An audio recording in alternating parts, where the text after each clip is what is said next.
Il est né à Labé, en République de Guinée, en 1984, marié et père de 4 enfants. Il est spécialiste en finance et sciences politiques. Il est consultant en microcrédit. Il est aussi chargé des cours d'économie, de développement et de géo contemporaine. Son implication dans les projets internationaux font de lui déjà un homme mûr, très avisé.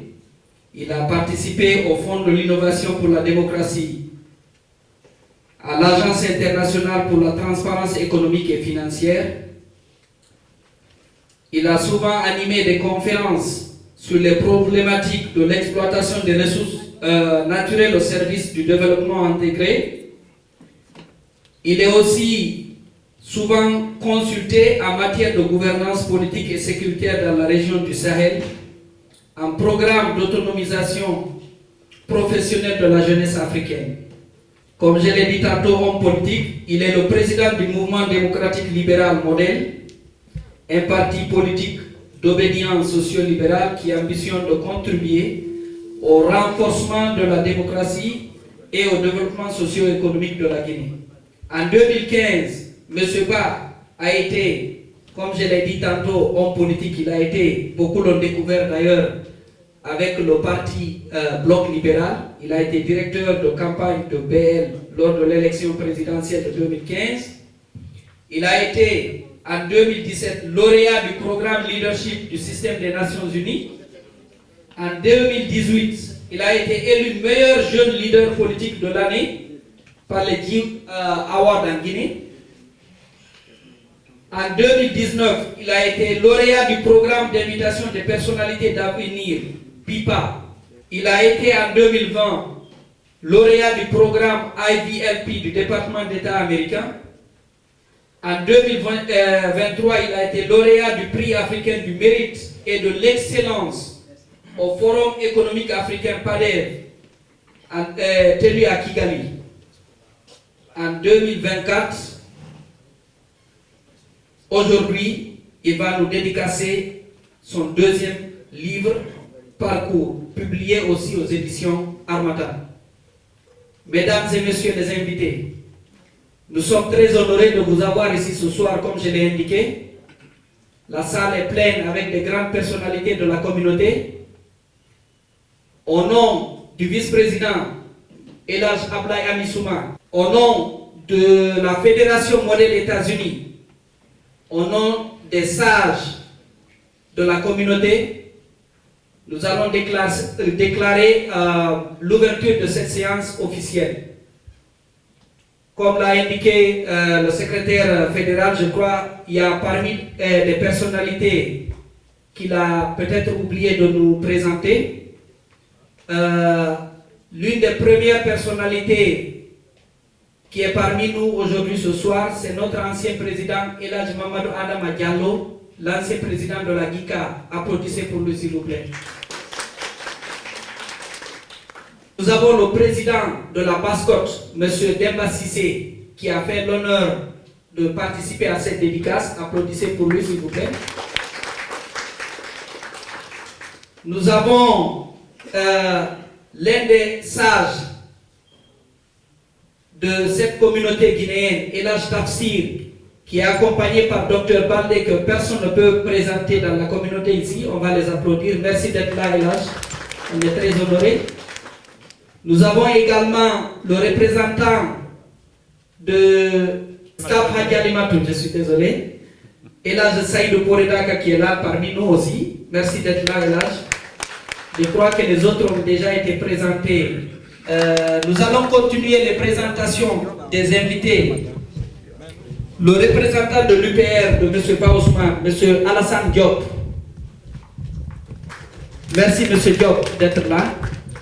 Et notre grand frère à tous, qui a participé aussi à l'organisation de cet événement, M. Barry. Applaudissez pour lui.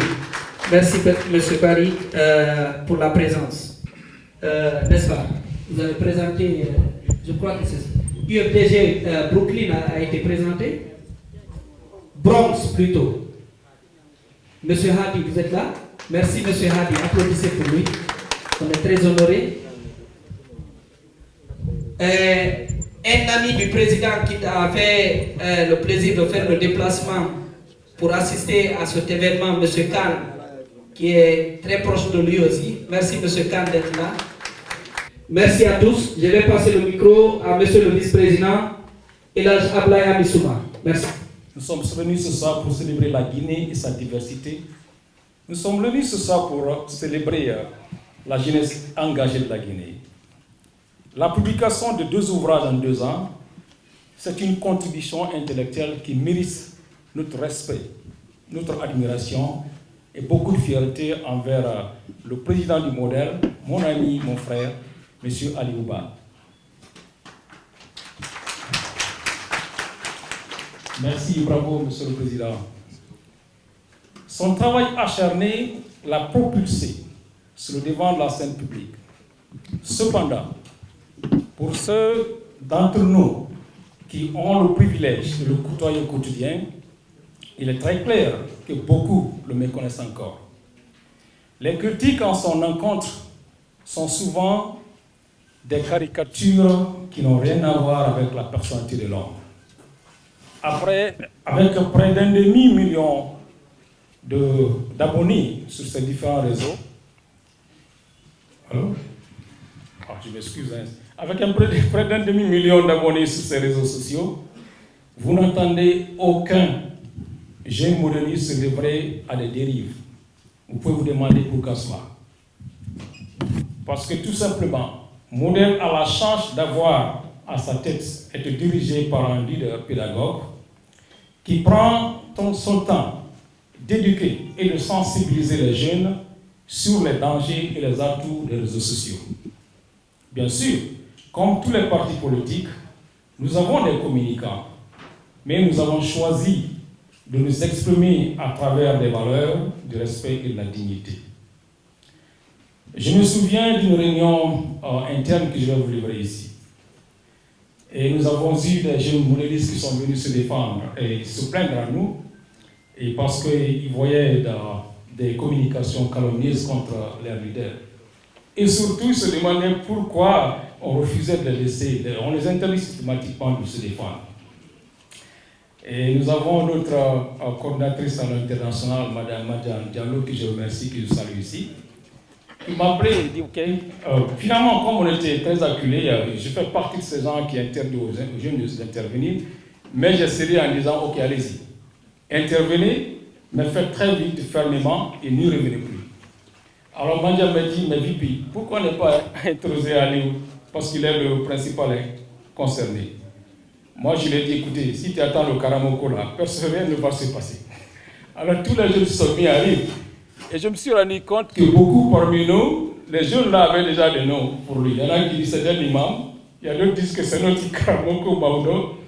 Donc, si vous voulez, ça veut dire un peu la position, la personnalité de l'homme. Et quand il est venu sur la plateforme avec le débat, qu'est-ce qui s'est passé? Exactement comme on le pensait, il a essayé de nous dissuader, mais malheureusement pour lui, la majorité avait déjà choisi. Et l'action a été comme ça. Parce que c'est un leader, ce n'est pas quelqu'un qui impose quelque chose à nous. Chers compatriotes, je m'exprime à un moment délicat pour l'histoire de notre pays. Il serait très injuste de conclure sans évoquer notre pays, notre chère Guinée, ainsi que nos frères, Oumar Silla, Founike Manguet et Bilo, et tous ceux qui souffrent de l'injustice. Dans mon livre, Le destin forgé, je souligne l'importance de tenir parole et de respecter les valeurs qui ont été autrefois l'incarnation de la dignité et la fierté des grands hommes. Puisque nous sommes dans un pays de rêve, permettez-moi de rêver. Rêver d'une Guinée unie. Rêver d'une Guinée où chacun est jugé, non pas par son nom de famille, mais par la valeur qu'il peut apporter à la République. Laissez-moi le rêver. Rêver d'un pays où l'amour de la patrie l'emporte sur la quête des biens matériels. Oui, je rêve. Je rêve d'une nation où le colonel du 5 septembre 2021, reconnu pour son honneur et sa parole tenue, devient le héros de la démocratie. Je rêve. Aidez-moi à rêver, rêvez avec moi. parce que tout grand changement commence par le rêve. Que Dieu bénisse la Guinée. Merci pour votre écoute. À travers ces lignes, vous décrivez votre trajectoire, votre vécu, les raisons et les sources d'inspiration qui ont guidé vos décisions et vos choix. Par des récits, anecdotes et confidences, nous, lecteurs, aurons une meilleure compréhension du leadership que vous avez voulu incarner pour notre pays à travers ces idées, vos actes et votre mode de fonctionnement. Vous pouvez nous expliquer un peu? Ouais. Alors, bonsoir à tous, bonsoir à toutes. D'abord, je tiens à vous remercier pour avoir effectué le déplacement, répondu à l'appel du comité d'organisation et de la fédération du modèle États-Unis, comme cela se passe souvent. Je remercie le vice-président Souma, mon cher aîné, qui fait partie de ceux qui coachent les responsables et militants du parti, à commencer par moi-même. Également le fédéral, le secrétaire administratif et l'ensemble des responsables de la fédération et tous les volontaires qui se sont investis pour que nous puissions tenir la rencontre d'aujourd'hui. Ils sont nombreux, on ne peut pas tous les citer. Ils ont contribué financièrement, logistiquement, moralement, intellectuellement. Si nous sommes là, c'est que chacun a mis quelque chose. Et je remercie également ma sœur Fatima, qui est toujours là, qui a toujours été à mes côtés depuis les premières heures, avant même que je ne sois du modèle. Également tous les autres responsables, Bali, tous ceux qui sont là, que je ne pourrais pas citer. Mais sachez que c'est grâce à vous que nous arrivons à accomplir chaque jour un pas de plus dans la bonne direction et dans l'intérêt de notre pays. Nous remercions Dieu de nous avoir donné l'opportunité de se retrouver et de célébrer un deuxième ouvrage, après le premier qui a été publié en mars, au mois de mars de l'année dernière, qui a été un succès grâce à vous aussi. Et merci beaucoup Oumou pour avoir accepté de présenter cet ouvrage. Et ce livre est un livre leadership. J'ai décidé de l'écrire après avoir publié le premier, qui est Agir pour la Guinée, qui reflète ma pensée politique et ma vision pour le développement de la Guinée. Mais on ne peut pas tout mettre dans un livre. On met des indications, on montre des intentions et par la suite, on essaie de les développer au fur et à mesure. Lorsque le premier livre est sorti, j'ai estimé qu'il était important qu'il soit complété par un second, parce que l'homme politique, c'est d'abord une vision, ensuite une personnalité. Comment est-ce qu'il fallait faire pour compléter le premier? Il fallait parler de moi, mais parler de moi en filigrane, parler de la Guinée. Parce qu'à travers ce parcours qui décrit ma trajectoire, il y a beaucoup d'anecdotes, beaucoup de confidences sur la vie politique nationale, la vie sociale de notre pays de ces 15 dernières années. Donc j'ai abordé à travers 6 chapitres beaucoup de choses qui sont importantes à savoir, à commencer d'abord par mon enfance. Je suis né à l'Abbé, le milieu familial dans lequel j'ai grandi, parce que chacun de nous est issu de quelque part. Nous sommes la somme de beaucoup de choses, mais nos premiers repères, ce sont nos parents d'abord, notre entourage, notre milieu social. Il s'est dit souvent, et beaucoup de nos compatriotes se posent la question à savoir, mais comment se fait-il que nous ayons toujours des intellectuels qui gouvernent notre pays, mais ils se comportent mal? Je leur dis souvent, il me semble que vous ne vous posez pas la bonne question. Le fait d'avoir un diplôme, c'est de disposer d'un outil et des compétences qui attestent que vous avez fait une formation pour être capable de faire un travail. Mais cela ne veut pas dire forcément que vous avez... Le diplôme ne garantit pas que vous allez faire bien votre travail. Parce que faire bien ou faire mal dépend du caractère. Et le caractère est construit par l'éducation sociale et religieuse. En Poulard, il se dit clairement donc ça veut dire que si vous n'avez pas un bon caractère, peu importe les diplômes que vous accumulez, vous allez toujours mal agir. Et c'est pourquoi j'estime qu'une personne doit d'abord être de bon caractère pour être utile à la société et avoir maintenant des outils avec lesquels il peut servir la société. La Guinée, c'est un pays qui a une crise de la moralité par rapport à la gouvernance publique. Et j'ai estimé que c'était important que je partage les valeurs qui ont caractérisé mon éducation sociale. J'ai beaucoup parlé de mes relations avec mes parents dans le livre, des choses qui m'ont inspiré. Mon père, paix à son âme, qui est décédé pendant que j'étais étudiant, mais avec le temps, je me suis rendu compte que les conversations que je tenais avec lui, en fait, sans le savoir, sans que moi je le sache, mais il était en train de me donner déjà les clés de la vie. Parce que chaque jour qui passe, quand je fais face à une épreuve, il y a toujours quelque chose de mon père qui me revient et qui m'aide à surmonter l'épreuve. Et pourtant, il n'est pas là, il n'est plus là, il est décédé. Il savait qu'il n'allait pas être éternel. Mais en tant que père, il avait ce devoir de transmettre à son fils, non pas un héritage matériel, c'est-à-dire des biens, mais un héritage immatériel, ça veut dire la morale, la culture, la coutume et beaucoup d'autres valeurs qui m'ont aidé à prendre des décisions. Il a dit qu'il y aurait des personnes qui vont vous reprocher ou vous reprochent déjà d'avoir publié en premier lieu Agir pour la Guinée au lieu de parcours, qui retrace en quelque sorte vos trajectoires dans cette jeune politique guinéenne. Que répondriez-vous à ces gens? Bon, vous savez, lorsqu'on pose un acte ou on porte un projet, chacun se donne toujours une opinion sur ce que vous faites. D'abord, il y a une anecdote. Lorsque j'ai décidé de m'engager en politique, en 2012, je n'avais jamais milité dans un parti politique en Guinée, j'ai toujours vécu en Guinée, j'ai toujours été un observateur de la vie politique nationale, j'ai toujours été un lecteur, j'ai commencé à fréquenter les bibliothèques quand j'avais 10 ans, à peine, à la baie, la bibliothèque préfectorale, pour ceux qui connaissent la baie, ça s'appelait le Céduste à l'époque. Donc j'étais en quelque sorte un rat de bibliothèque, j'y étais régulièrement. Donc avec le temps, j'ai découvert la politique à travers les ouvrages. J'ai estimé qu'il y avait des choses importantes que je pourrais faire dans le futur.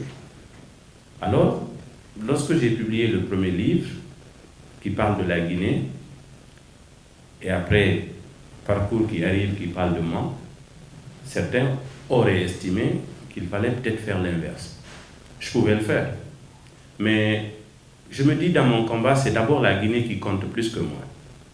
Il fallait prioriser notre pays et parler de ce que j'estime être possible de faire, j'estime être capable de faire.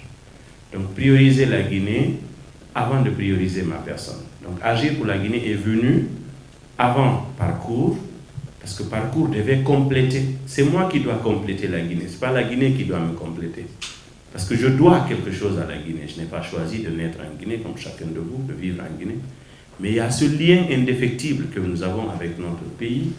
Et lorsqu'on s'engage en politique, pour ma part, ma compréhension des choses, c'est parce qu'on a envie d'être utile à quelque chose au plus grand nombre. Et je le dis souvent, la politique, ce n'est pas un métier, c'est une vocation. Parce que ça doit être compatible avec tous les corps de métier. Être ministre n'est pas un métier, contrairement à ce que certains pensent. Ils disent, mon objectif, c'est de devenir ministre. Être ministre, ça ne doit pas être l'objectif de quelqu'un. Parce que c'est une fonction. Elle est circonstancielle. S'il y avait une école qui forme des présidents, chacun se serait précipité pour y amener ses enfants. Mais le poste de président est une fonction de circonstance. On est médecin et on choisit une carrière politique parce qu'on a envie de mettre ses compétences au service d'un nombre plus grand. La sphère politique, c'est une sphère de décision.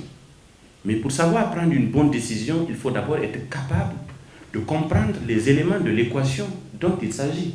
Lorsque vous ne pouvez pas comprendre un problème, vous n'êtes pas capable de prendre une décision qui peut résoudre ce problème. Alors je me suis dit, en y allant, ça me permet déjà de faciliter ce message-là qui consiste à dire, on est en politique, mais professionnellement, on doit faire quelque chose dans sa vie pour prouver que lorsqu'on va en politique, on peut faire valoir ses compétences. Et je déplore souvent ce fait. La nature ayant horreur du vide.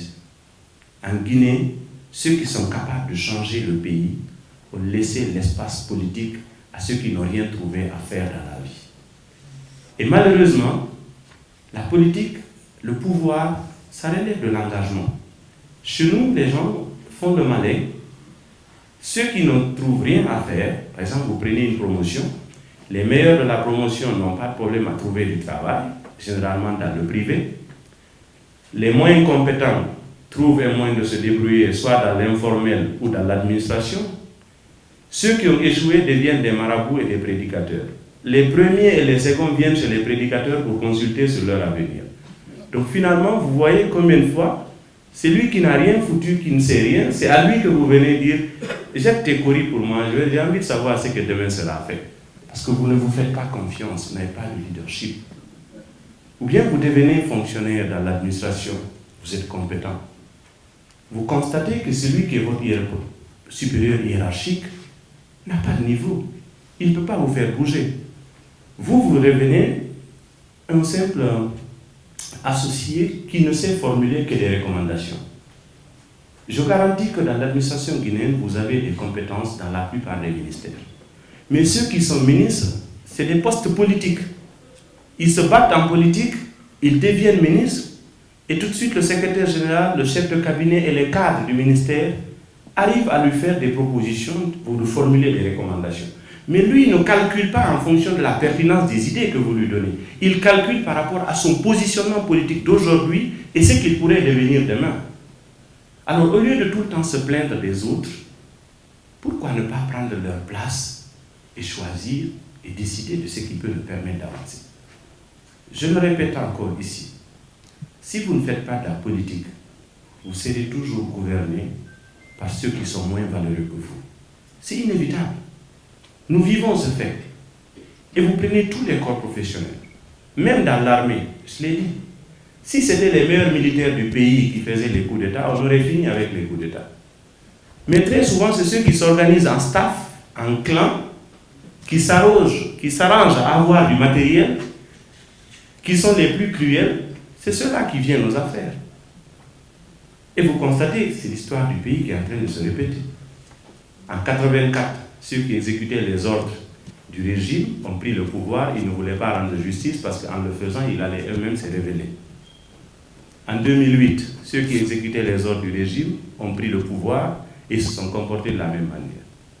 Aujourd'hui, ceux qui sont là, les forces spéciales, c'était une fabrication d'Alpha Condé. Et ils sont là aujourd'hui, ceux qui sont aux affaires. Vous ne pouvez pas emprunter le même chemin et vous attendre à arriver à une destination différente. Si vous voulez changer de destination, vous changez de chemin. Vous changez de façon de faire. On ne doit plus en Guinée entendre quelqu'un de capable dire que je suis apolitique. C'est une démission. La politique gouverne tout ce que nous faisons. Que vous le vouliez ou pas. Parce que tout est régi par la loi. C'est quoi la loi? La loi est politique. Qui légifère? Ce sont des élus. Ils siègent où? Au Parlement. Comment on obtient au Parlement? Ce n'est pas des élections. Ils représentent qui? Des populations. Ils sont politiques.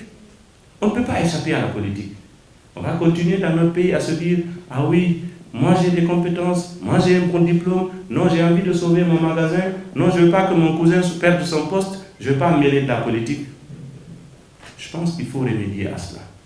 Donc, c'est pourquoi j'ai priorisé parler de la Guinée, exposer ma vision, parler maintenant de moi-même, mais pas parce que j'ai envie de faire ma publicité, mais plutôt parce que j'ai envie de partager mon vécu. Il y a une deuxième raison à cette motivation.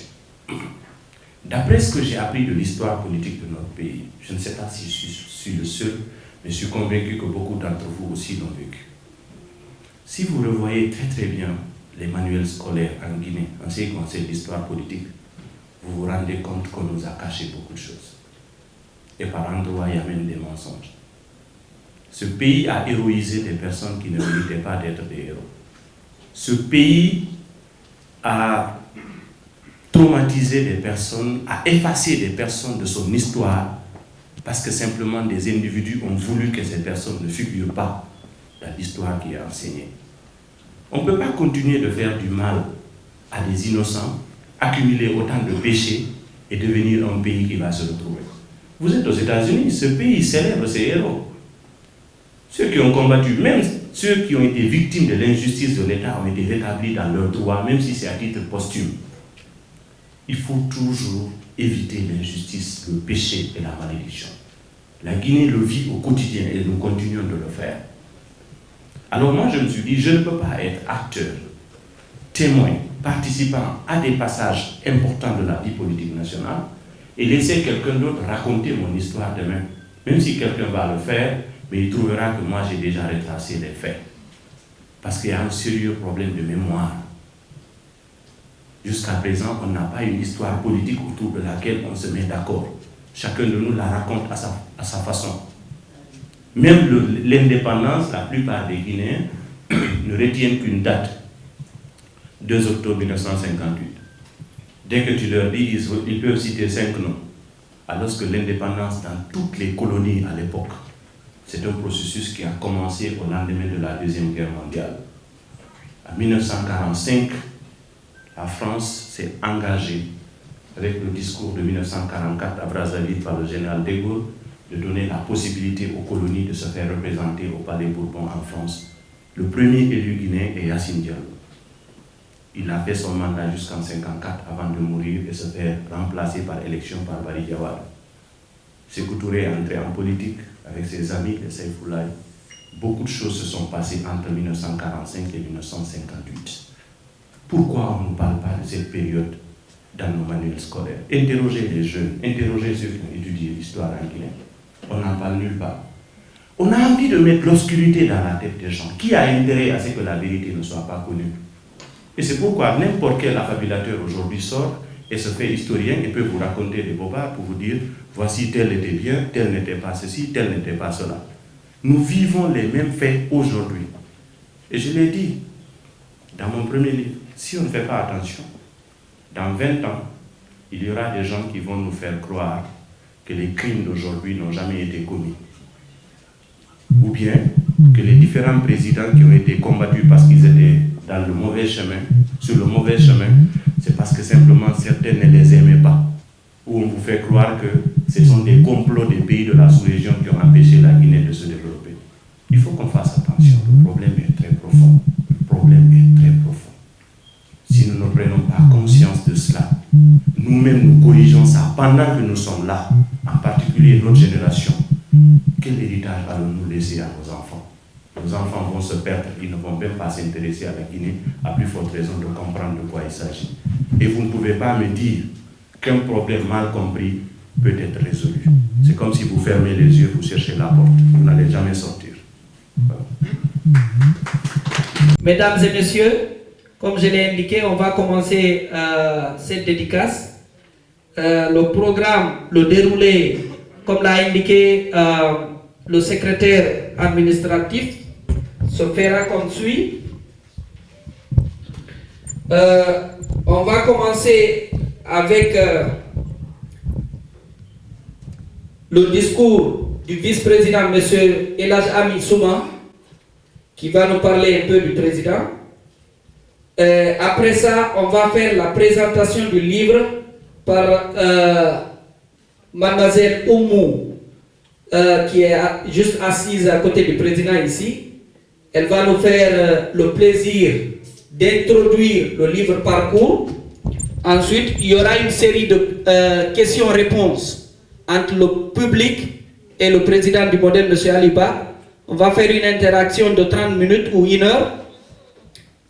Ensuite, on passera à la dédicace du livre par le président. Mais avant la dédicace, on aura une vente aux enchères du livre. On a les 2 versions, française et anglaise ici. Les livres qui seront vendus aux enchères seront dédicacés par le président du modèle. Nous savons que ce que nous allons demander, c'est de l'appui pour l'écrivain par le prix du livre, c'est-à-dire quel que soit le prix qu'on donnera au contenu de ce livre que vous voyez ici, on ne pourra pas l'acheter. Donc, au fil de cet événement, nous allons découvrir beaucoup d'autres informations qui concernent l'auteur qui est là présent.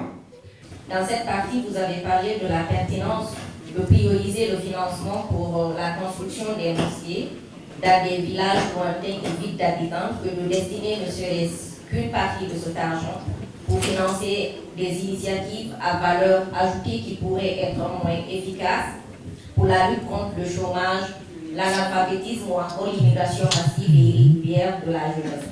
Personnellement, je trouve ce paragraphe très pertinent et très intéressant. Mais ma question est de savoir, c'est que vous répondiez par exemple aux gens qui vous diront que dans ce paragraphe, vous cherchez à pousser les gens à la dépravation de mœurs islamiques. Non, je crois que la question n'est pas essentiellement religieuse. D'abord, il faut éviter la confusion qui consiste... S'il vous plaît. Il faut éviter la confusion qui consiste à nous définir par rapport à la religion. La culture a précédé la religion. Nous avons été ce que nous avons été avant que la religion ne vienne. La religion est entrée dans notre vie pendant que nous avions déjà une existence. Ce que je suis en train de dire dans ce livre, c'est clairement que j'ai constaté, d'abord, les localités à l'intérieur du pays, en Guinée en particulier, se vident. Vous vous retrouvez dans un village, le meilleur symbole indicatif du village, ou peut-être l'endroit le mieux fait du village, c'est une mosquée. C'est très bien de faire des mosquées. Ça dépend de ce que chacun pense. Mais si on fait des mosquées pour que les gens y prient, si aucune condition n'est réunie pour que les gens y restent, finalement on fait des mosquées parce qu'il n'y a personne pour les utiliser. Et généralement, ce qui est dommage, c'est que vous financez une mosquée à 5 milliards, au bout de 2 ans, parce qu'il n'y a pas de budget de maintenance, et tout de suite, ceux qui sont là sont obligés encore de refaire un appel de collecte de fonds pour pouvoir refaire ne serait-ce que la peinture. Moi, je me suis dit, c'est bien de faire des lieux de culte, chacun à sa religion, mais il faudrait penser à des choses qui peuvent contribuer au développement local et surtout à contenir localement les populations. Aujourd'hui, en Guinée, ceux qui n'ont pas eu la possibilité de sortir du pays, la plupart des jeunes sont venus à Conakry avec un seul objectif comme activité, faire taxi-moto. Parce que c'est le métier le plus facile à faire. Tu viens, tu t'achètes une moto, tu rentres dans la circulation sans contrainte. Un pays où il n'y a presque pas de route. Des routes qui sont muettes pour celles qui existent et de très mauvaise qualité. L'anarchie totale, aujourd'hui, c'est très difficile de circuler. Il n'y a pas de commodité. Vous avez l'impression de beaucoup plus vous retrouver dans une jungle que dans une ville. Qu'est-ce qui est attrayant? Et avec tout ça, on vous dit qu'un lopin de terre de 500 mètres carrés en Guinée peut valoir 5 milliards, en dépit de tout ce qu'on est en train de décrire. Un terrain à Conakry peut coûter plus qu'une maison dans la banlieue de Washington. Alors, qu'est-ce qui expliquerait cela? C'est simplement parce qu'il n'y a pas d'ordre, c'est une anarchie totale, chacun fait ce qu'il veut. Et toutes ces transactions dont on parle, elles se font en dehors du circuit bancaire parce que c'est un mécanisme très huilé de blanchiment d'argent. Parce que derrière, les gens gagnent de l'argent de façon illicite, ils ne déclarent pas, ce n'est pas contrôlé, et puisqu'ils ne veulent pas thésauriser, ils ne veulent pas mettre dans des caisses à la maison, ils se sentent obligés d'aller acheter des biens immobiliers pour pouvoir se couvrir. Et l'autre aussi aspect, parce que cette question relève beaucoup de la diaspora, des associations, je le dis, moi c'est avec regret et avec peine d'entendre souvent mes compatriotes dire qu'ils ont acheté des biens dans la sous-région parce qu'on ne peut pas rentrer en Guinée. C'est devenu un phénomène déplorable parce que simplement, je pense que ce n'est pas la solution sur le long terme. Et tout ça, c'est lié à quoi? À la mauvaise gouvernance. Et généralement, les efforts qu'on fait pour s'établir ailleurs, on n'a besoin que du tiers de cet effort pour rentrer chez soi. Mais il faudrait créer une conscience collective pour ne pas que chacun de nous individuellement se dise « je me cherche ». Ce qui empêche que les Guinéens rentrent pour se développer chez eux, pour bien vivre chez eux, c'est parce qu'il y a une mauvaise gouvernance à tous les niveaux. Il est plus difficile de rentrer en Guinée que de quitter. On sort du pays, on s'installe, on s'habitue à certaines commodités, tout de suite, on a envie de rentrer, ça devient très compliqué. Et c'est triste Parce que lorsque vous passez les 20 premières années de votre vie dans votre pays, quel que soit le temps que vous passerez ailleurs, ça ne ressemblera jamais à votre pays. Il y aura toujours quelque chose qui vous rendra un jour malheureux ou qui va vous montrer que vous n'êtes pas chez vous. Je pense qu'il y a un travail à faire à ce niveau qui consiste à demander à chacun de se mettre dans la tête que pour aucune raison, quelqu'un ne doit m'empêcher de vivre chez moi. S'il faut lutter pour ça, c'est la lutte la plus noble possible. Rentrer chez soi, occuper sa place. Parce qu'à force de le faire de génération en génération, un jour, il y aura une génération qui va perdre complètement les repères. Eux, peut-être, on leur dira, vos grands-parents venaient de quelque part, on appelle la Guinée, mais ils ne seront même pas nostalgiques de ça parce qu'ils s'en foutront complètement, ça ne leur dira absolument rien. Et ça arrange certaines personnes, très malheureusement. Ça ramène à ce que je disais tout à l'heure. Lorsque vous créez un vide, il est occupé par quelqu'un d'autre. C'est naturel. Au moment où vous décidez de partir, il y a d'autres qui décident de rentrer et d'occuper l'espace que vous devriez occuper.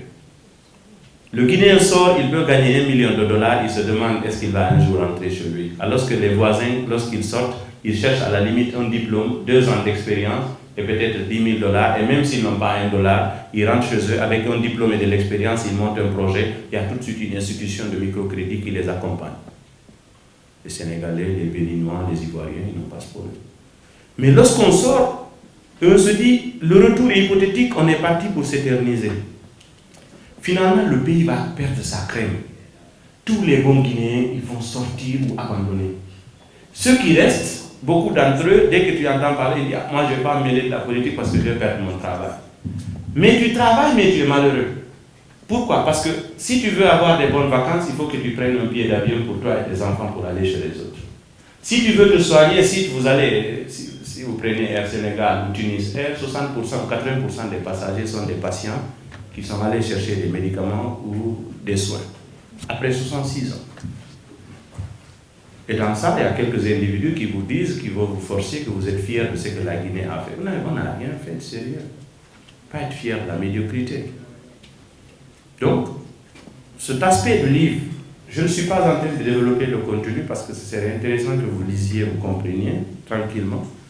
Mais cet aspect du livre parle essentiellement de la diaspora en termes de contribution au développement local. C'est bien, il y a des associations qui travaillent beaucoup, c'est très intéressant. Mais encore, on peut faire mieux. Et j'encourage vivement les associations de la diaspora à arrêter de dire qu'elles sont apolitiques. Fixez-vous des objectifs politiques. Parce que même l'argent que vous envoyez au pays, c'est de l'argent qui ne sera pas bien utilisé tant que la gouvernance n'est pas de bonne qualité. Je parie que si on fait un sondage, 80% d'entre vous ici ont été trompés par quelqu'un qui est au pays. Qu'il soit un membre de votre famille, qu'il soit un ami, qu'il soit quelque chose. Alors que si le pays est gouverné, si le mécanisme est bon, vous n'avez pas besoin forcément de quelqu'un pour investir. D'ici, vous pouvez réaliser tout ce que vous pouvez réaliser dans votre pays. Et vous pouvez rentrer tranquillement, avoir vos propres projets. Donc, pensez vous-même à ce que vous risquez. Pensez aux difficultés que vous avez ou que vous pourrez avoir si la gouvernance politique du pays ne change pas. Ne laissez pas la politique aux autres. Faites-la, parce que si vous ne la faites pas, vous en serez éternellement victime. Et ça crée de la frustration, et finalement, on ne s'en sortira pas.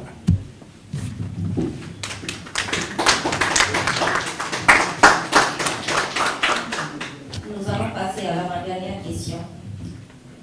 C'est sur votre rencontre avec le chef de la junte du CNRD. C'était le mardi 14 septembre 2021, après le coup d'État, que vous avez été invité à une rencontre qui s'était déroulée au Palais du Peuple. Et je pense que tout le monde parmi nous ici avait écouté votre sage message que vous aviez lancé au colonel.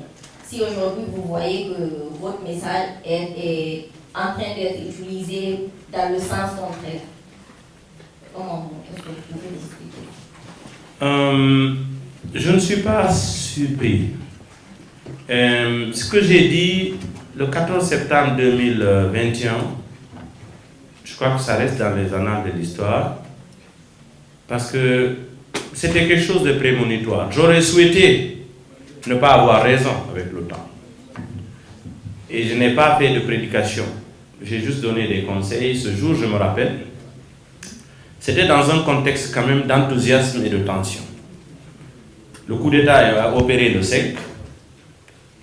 La jeune invite les acteurs politiques, convoque les acteurs politiques, je l'ai dit dans le livre, c'était plus une convocation qu'une invitation. Le 14, j'ai été désigné par le modèle pour représenter le parti. Figurez-vous, la première chose, et je l'ai dit dans le livre, vous allez lire, la première impression que j'ai eue, je suis arrivé dans la cour du Palais du Peuple, qui était remplie de leaders qui avaient été portés disparus depuis longtemps, parce que depuis qu'Alpha a fait son 3e mandat, les gens sont rentrés sous le lit. Les gens, comme vous connaissez, certains ont changé complètement de position pour dire c'est terminé, le 3e mandat il a eu, donc il n'y a plus rien à faire, il va le faire, vous savez. Alors, les gens se taisaient. Et vous vous souvenez, jusqu'à la dernière minute, le modèle a toujours cru que le 3e mandat était mort-né. Ça n'avait pas d'avenir. Le jeudi qui a précédé le dimanche du coup d'État, j'étais sur mes frères, j'avais dit, c'est clair que c'est terminé et que ce régime est arrivé à l'agonie. Dès que le coup d'État s'est passé, j'ai eu beaucoup d'appels parce que certains avaient pensé que je savais ce qui se préparait. Mais de toutes les façons, c'était lisible. Le régime s'était essoufflé. Et Alpha n'avait plus de ressources. Et tous ceux qui étaient autour de lui, c'est comme ceux qui sont en train de se promener aujourd'hui autour du chef de la junte, c'était des vendeurs d'illusions. Ils te font croire que tu tiens le pays, tu tiens le pouvoir. Vous savez comment les démagogues fonctionnent dans notre pays? À un moment donné, ils peuvent te dire, même Dieu ne va pas t'enlever ici. Ils sont tellement courageux. Et ils ont tellement mangé que... C'est un peu l'histoire de Pharaon, en fait, pour ceux qui ont connu ça. À un moment donné, le niveau d'arrogance est tellement élevé que la sœur de Pharaon vient lui dire, attention, tu es en train de tout perdre. Libère Moïse et son peuple. Pharaon dit, je ne le ferai pas. Mes fétiches sont plus forts que son Dieu. Moïse revient vers Dieu pour lui demander, mais Dieu, j'ai tout fait, je lui ai montré toutes les preuves que tu m'as données. Il n'arrive pas à être convaincu. Dieu dit à Moïse, c'est moi qui fais pour qu'il ne soit pas convaincu. Parce qu'il a décidé de me défier. Je vais faire monter son arrogance pour que sa chute soit plus brutale. Et Pharaon est tombé. Qui va être plus fort que Pharaon sur terre?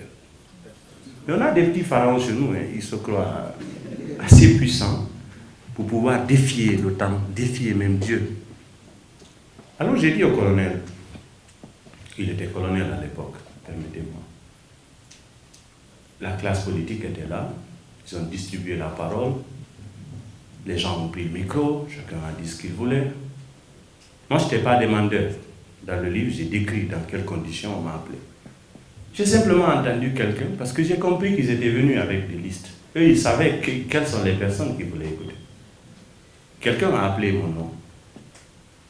Tous les autres, chacun a eu le micro de là où il est assis. Lorsqu'on m'a appelé, ils m'ont demandé de venir à côté de lui pour parler. Je n'avais pas de discours, mais je savais qu'est-ce que je voulais lui dire. Je suis venu, il était là à côté. Je lui ai dit, faites très attention, parce que les langues mielleuses vont vous tromper. Vous ne pouvez pas vous sentir fort, assez fort pour pouvoir dominer tout le monde. Les mots, je sais que vous les avez parce que ce discours-là, il circule. Et par la suite, lorsqu'on est sorti, parce que ce jour, il n'y avait que les médias d'État qui étaient accrédités dans la salle. Donc cette vidéo, je ne vous dirai pas comment est-ce que je l'ai eue, mais il fallait qu'elle sorte, parce que si elle n'était pas sortie, vous n'aurez jamais su que ce discours a existé. Heureusement que cela existe, et c'est pourquoi j'ai retracé les faits dans le livre. Pourquoi? Parce qu'avec le temps, vous aurez toujours des petits malins qui vont vous réinventer l'histoire à leur façon. c'est comme ça qu'on a menti même sur des morts dans ce pays. Ils se gênent de rien. Et plus loin, au mot dans le livre, parce que ça n'a pas été que la seule rencontre, j'ai eu l'occasion de rencontrer le colonel Doumbouya à plusieurs autres reprises, à sa demande, puisqu'il était intéressé à l'époque à avoir des avis et des conseils. Je l'ai mis en garde tout en lui conseillant d'éviter la direction actuelle qu'ils sont en train de suivre. Malheureusement, vous savez, chez nous, lorsque les gens ont un agenda, ils vous écoutent, mais ils écoutent ceux qui leur disent ce qu'ils aiment entendre, et finalement ils priorisent ce qu'ils aiment entendre, et c'est lorsqu'ils vont tomber qu'ils vont se rendre compte que quelqu'un pourtant m'avait dit d'éviter de faire ça. C'est dommage pour notre pays parce que ça va nous faire perdre du temps, mais la trajectoire actuelle de la junte au pouvoir en Guinée n'est pas la bonne. On aurait souhaité qu'ils évitent ça. Alors, toutes ces conversations, toutes ces confidences sont dans le livre. Je ne suis pas censé de vous les exposer parce que je serais vraiment intéressé que vous les lisiez. Mais ça va vous apprendre beaucoup de choses qui ne se disent pas ou qui sont derrière les écrans par rapport à l'histoire politique récente de notre pays. En le faisant, j'ai estimé que ça va nous permettre aussi d'éviter certaines erreurs parce que ceux qui viendront après, ils pourront en tirer des enseignements.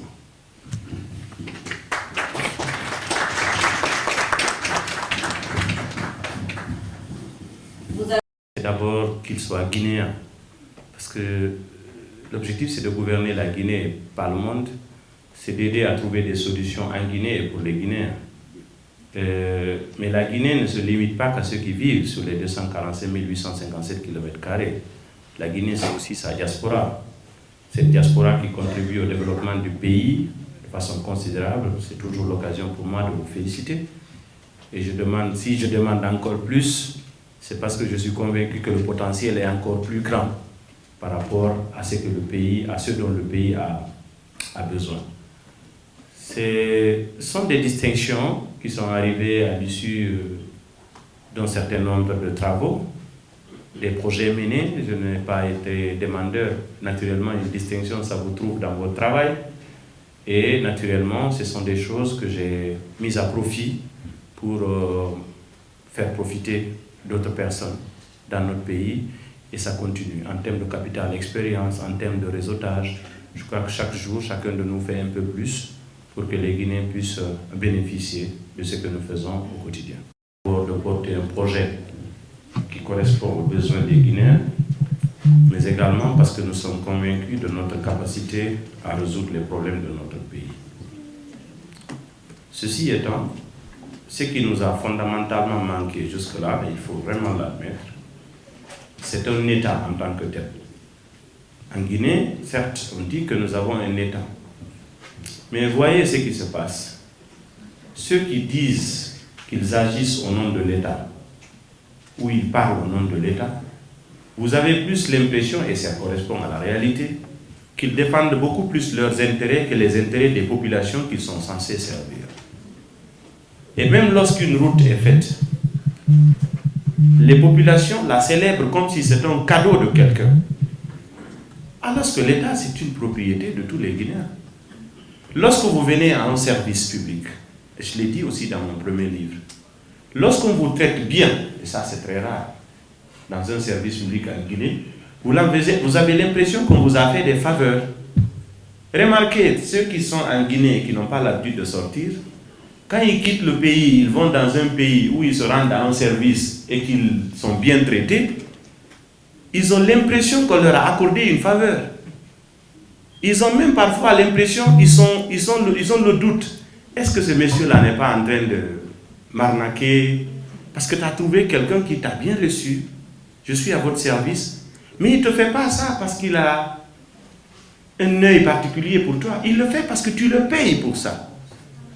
C'est l'argent qu'on t'enlève dans ton revenu, qu'on appelle des taxes. C'est ce qu'on utilise pour te rendre en termes de services publics, routes, sécurité et tout.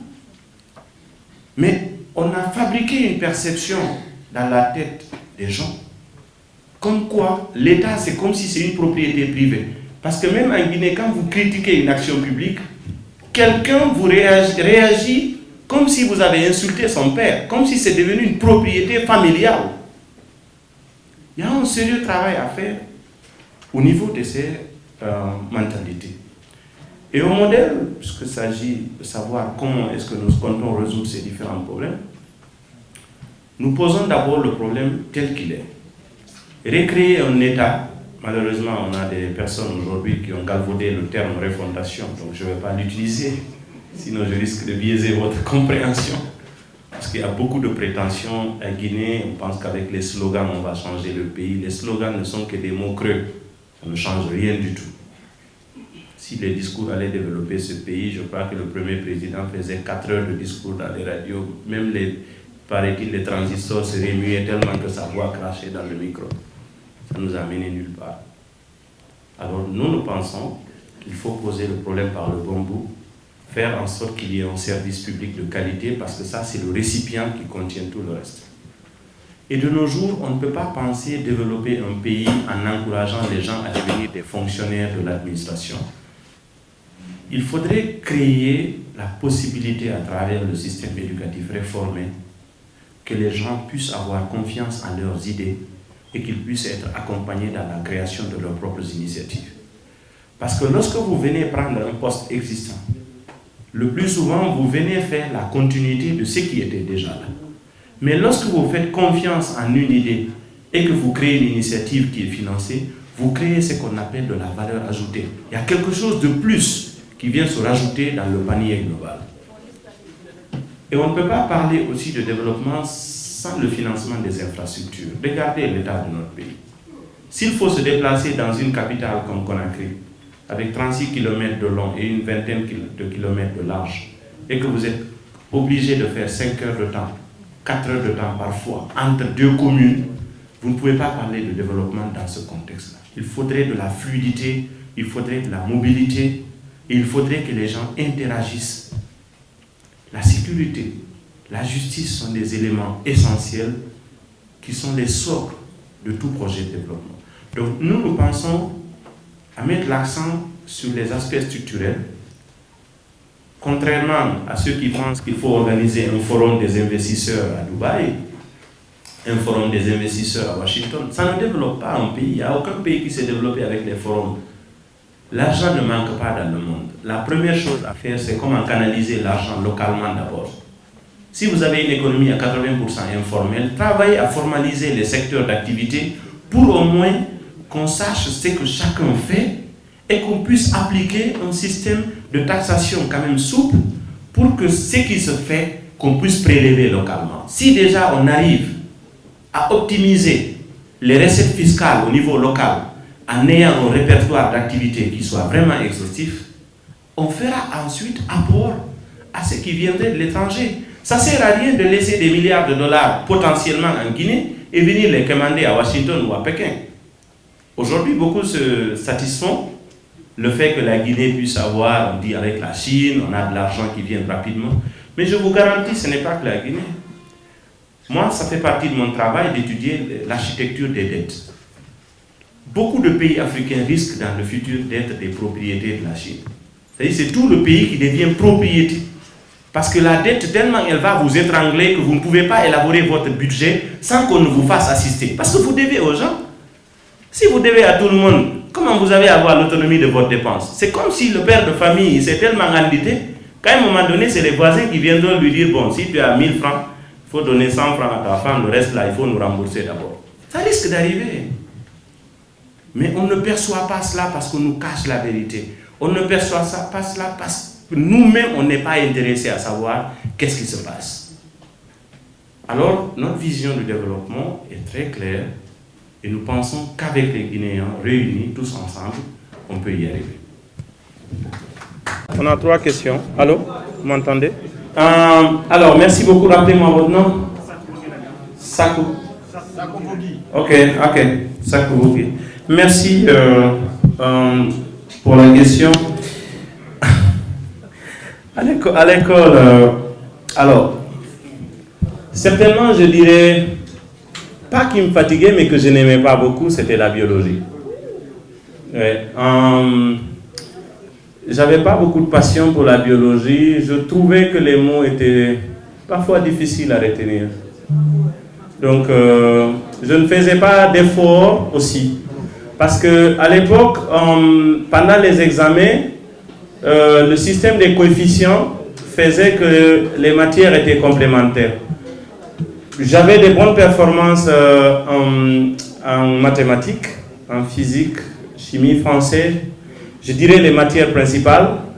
Donc ça me rendait un peu arrogant en me disant que ce que je ne vais pas gagner en biologie, je vais avoir 17 ou peut-être 18 en mathématiques qui allaient être coefficiés pour me combler mon gap. Donc c'est pourquoi je ne faisais pas d'efforts. Ce n'est pas parce que je déteste, mais la biologie en particulier, ça ne me plaisait pas beaucoup. Et on me disait que ça allait aboutir à la médecine. Je n'ai jamais rêvé de devenir médecin. J'ai du respect pour les médecins. C'est eux qui nous donnent la santé. Mais j'ai peur de voir le sang en général. Donc j'ai une allergie. Même si je vois le sang, j'ai des frissons. Donc c'est pourquoi je me dis, être médecin, même faire une injection, je n'allais pas pouvoir. Donc c'est pourquoi je n'ai pas choisi ça. Ok, merci. Monsieur Baldé, les militaires au pouvoir, moi j'évite qu'on généralise en disant en Afrique. Parce qu'il y a quelques pays africains qui connaissent cette réalité. Il y a beaucoup de pays africains qui quand même évoluent bien dans la démocratie, qui quand même s'en sortent par les élections. Mais il faut aussi reconnaître une chose, que la plupart des pays où les coups d'État se répètent, c'est un peu lié à l'échec des politiques. Ça aussi, il faudrait l'admettre. L'exemple pratique de la Guinée, c'est le fait que c'est le 3e mandat d'Alpha Condé qui nous a valu le coup d'État du CNRD. Si Alpha n'avait vraiment pas tenté le 3e mandat, c'est sûr que même si un militaire était intéressé à faire un coup d'État, il n'aurait pas eu le courage. Et même lui, Alpha, en tant qu'ancien président, s'il faisait les élections en 2020 sans être candidat, sans influencer le processus, et laisser les Guinéens choisir quelqu'un qui allait gagner, même si celui qui gagne voulait lui faire des règlements de compte, je crois que les Guinéens l'auraient dit, attention, apaisons ce pays, ce qu'il n'a pas pu faire, essayons de corriger, avançons. Et lui aussi, il allait être le premier ancien président guinéen élu et qui allait être à la retraite. C'est sûr que ça n'allait pas l'amener aujourd'hui à tourner, je ne sais pas, c'est où le domicile du vieux, mais au moins il aurait eu un domicile fixe à Conakry, peut-être à Paris, je ne sais pas où. Personnellement, peut-être si je le trouvais à Paris, en tant qu'ancien président, je serais parti le saluer, bien que je suis de ceux qui sont ses plus grands détracteurs, je l'assume, en tant que politique. Mais il ne nous donne même pas l'occasion d'aller le voir maintenant en tant qu'ancien président. Normalement, on devait l'amener dans nos universités, faire des conférences. Il allait nous dire c'est quoi le pouvoir, pourquoi ça n'a pas marché, pourquoi tel a marché. On allait profiter de lui en lui souhaitant longue vie et bonne santé. Mais même ça, il n'a pas donné cette chance à ces petits-enfants que nous sommes, pour la plupart.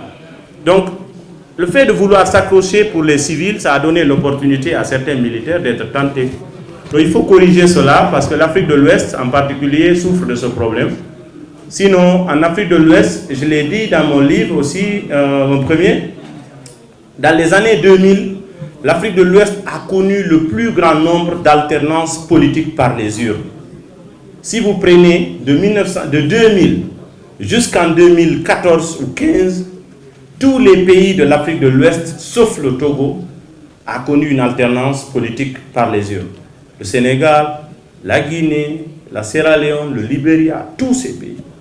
Et aujourd'hui, la plupart des pays francophones retombent encore dans des histoires de juntes militaires. C'est parce que tous ceux qui ont bénéficié de l'alternance politique par les urnes ont trahi l'esprit de l'alternance, ont voulu conserver le pouvoir. Le seul pays qui a échappé à cela, c'est le Sénégal, qui a un grand niveau de maturité par rapport aux autres pays, où Abdoulaye Wade a voulu un 3e mandat en 2012. Tous les Sénégalais se sont coalisés pour le sanctionner aux urnes et le ranger de côté, et Macky Sall est devenu président. Puisque nous autres pays, on n'a pas cette maturité, ces institutions-là, et c'est pourquoi d'ailleurs, quand ça s'est passé au Sénégal avec l'élection de Diomaye Faye, tout de suite, parce que chez nous, on est très prompt à copier, même si ça ne se ressemble pas, Après, les gens commençaient à dire, ah oui, nous aussi on veut un jeune. Mais les mêmes jeunes qui te disent on veut un jeune, c'est eux qui voulaient 3e mandat pour le vieux hier. Mais depuis quand tu veux maintenant un jeune? Parce que ça n'a pas marché hier. Et maintenant, c'est les mêmes que je vois qui sont en train de porter les militaires au pouvoir. C'est les mêmes qui me disaient, ah lui, maintenant nous on veut un jeune. Et je les vois maintenant, c'est les militaires aussi, ils courent derrière. Je dis finalement, vous voulez quoi? Donc c'est ça en fait le problème, ce manque de conviction. J'ai dit, ceux qui me disent, Ali, tu dois être le Dieu Maïfa, tu dois être celui-ci, tu dois être celui-là. J'ai dit, sois le citoyen sénégalais, tu feras de moi qui tu veux. Parce que ce sont les citoyens de ce pays qui ont fait leurs dirigeants. Ce n'est pas l'inverse. Si on veut comparer, au lieu de s'attaquer à la classe politique, on peut dire, oui, les politiciens en Guinée. Mais les citoyens eux-mêmes, comment ils se comportent avec les politiciens? Quand les hommes politiques viennent vous voir, vous dites, donnez-nous l'argent. Lui aussi, il sait que vous n'êtes pas sérieux. Il prend l'argent et il vous donne. Il se dit, il a acheté votre soutien. Quand vous le soutenez, il arrive au pouvoir, il dit, le contrat est fini. Je t'ai donné déjà l'argent, tu m'as soutenu, je ne t'écoute plus.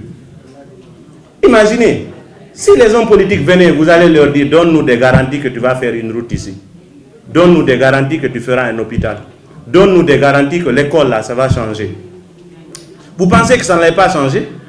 Moi, je me retrouve dans certaines localités de notre pays avec des délégations, on fait une tournée. On arrive, on explique aux gens notre vision, on termine. Après, ils se forment en délégation pour dire, bon, il nous a envoyé quoi? Vous voyez? Parce que les gens ont perverti.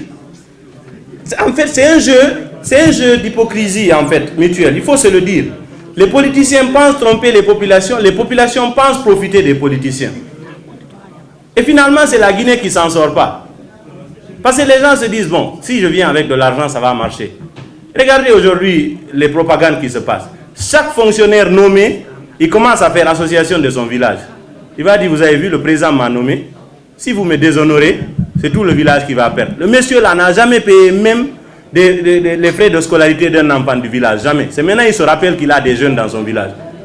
Il les mobilise, il leur fait porter des t-shirts. Il prend ses jeunes frères et les personnes qu'il aime, il les envoie en Occident, il paye leurs études. Il prend les enfants des autres, il oublie, il les utilise pour la propagande.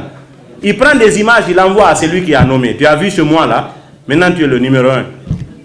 Je le vis aujourd'hui à l'abbé où je suis né. Des gens avec lesquels j'étais au quartier, avec lesquels j'ai étudié, parce que quoi? Ils ont organisé un tournoi de football, ils sont venus à Conakry, ils ont escroqué 1,2 milliard, ils ont partagé 1 milliard à Conakry, ils ne sont même pas allés à l'abbé, ils prennent 200 millions, ils utilisent les jeunes dans les quartiers là-bas, et ils se promènent, ils portent des t-shirts. Je les appelle, je dis, mais c'est pas à cause de 300 000 tu vas insulter les parents de quelqu'un? Pour des militaires, ça va passer. 500 000, 300 000, ça va t'amener où? On dit, non, grand frère, on nous a trompés. Je dis, c'est vous, vous avez voulu, vous n'êtes pas sérieux. Donc, faisons notre examen de conscience. Certes, les politiques, certains sont pourris, les dirigeants, certains ne sont pas sérieux, mais chaque Guinéen doit s'interroger. Comment il prend la Guinée? Comment il traite la Guinée? Je crois que si chacun peut faire ça consciencieusement et dire désormais je ne me ferai pas avoir, je pense qu'on s'en sortira. Ok. Je crois que c'était... Ah, la question sur ma déclaration, c'est à l'occasion d'une émission du jeudi. Vous savez, en Guinée, et malheureusement, on nous reproduit ça, c'est comme ça que la propagande du PDG RDA créait des victimes et portait des responsabilités sur les gens. Vous dites quelque chose, vous avez des petits malins qui sont au coin de la rue, qui pensent qu'ils peuvent vous prendre à défaut, qui font un extrait de ce que vous avez dit sans partager le contenu, et ils envoient à des gens pour vous faire détester. C'est comme ça qu'on a caricaturé tellement de personnes dans ce pays. On dit tel a dit ça, tel a fait ça. Un bout de phrase, ça n'exprime pas une idée. J'ai vu, je ne sais pas quelle est l'origine de ce site. Et d'ailleurs, même ce propos, à rien il est dangereux. Quand je dis certains se sont arrangés pour faire de Farana et Kankan le centre du pouvoir. Centre, ça veut dire une position géographique. Le centre du pouvoir, c'est où? C'est Conakry et Kaloum.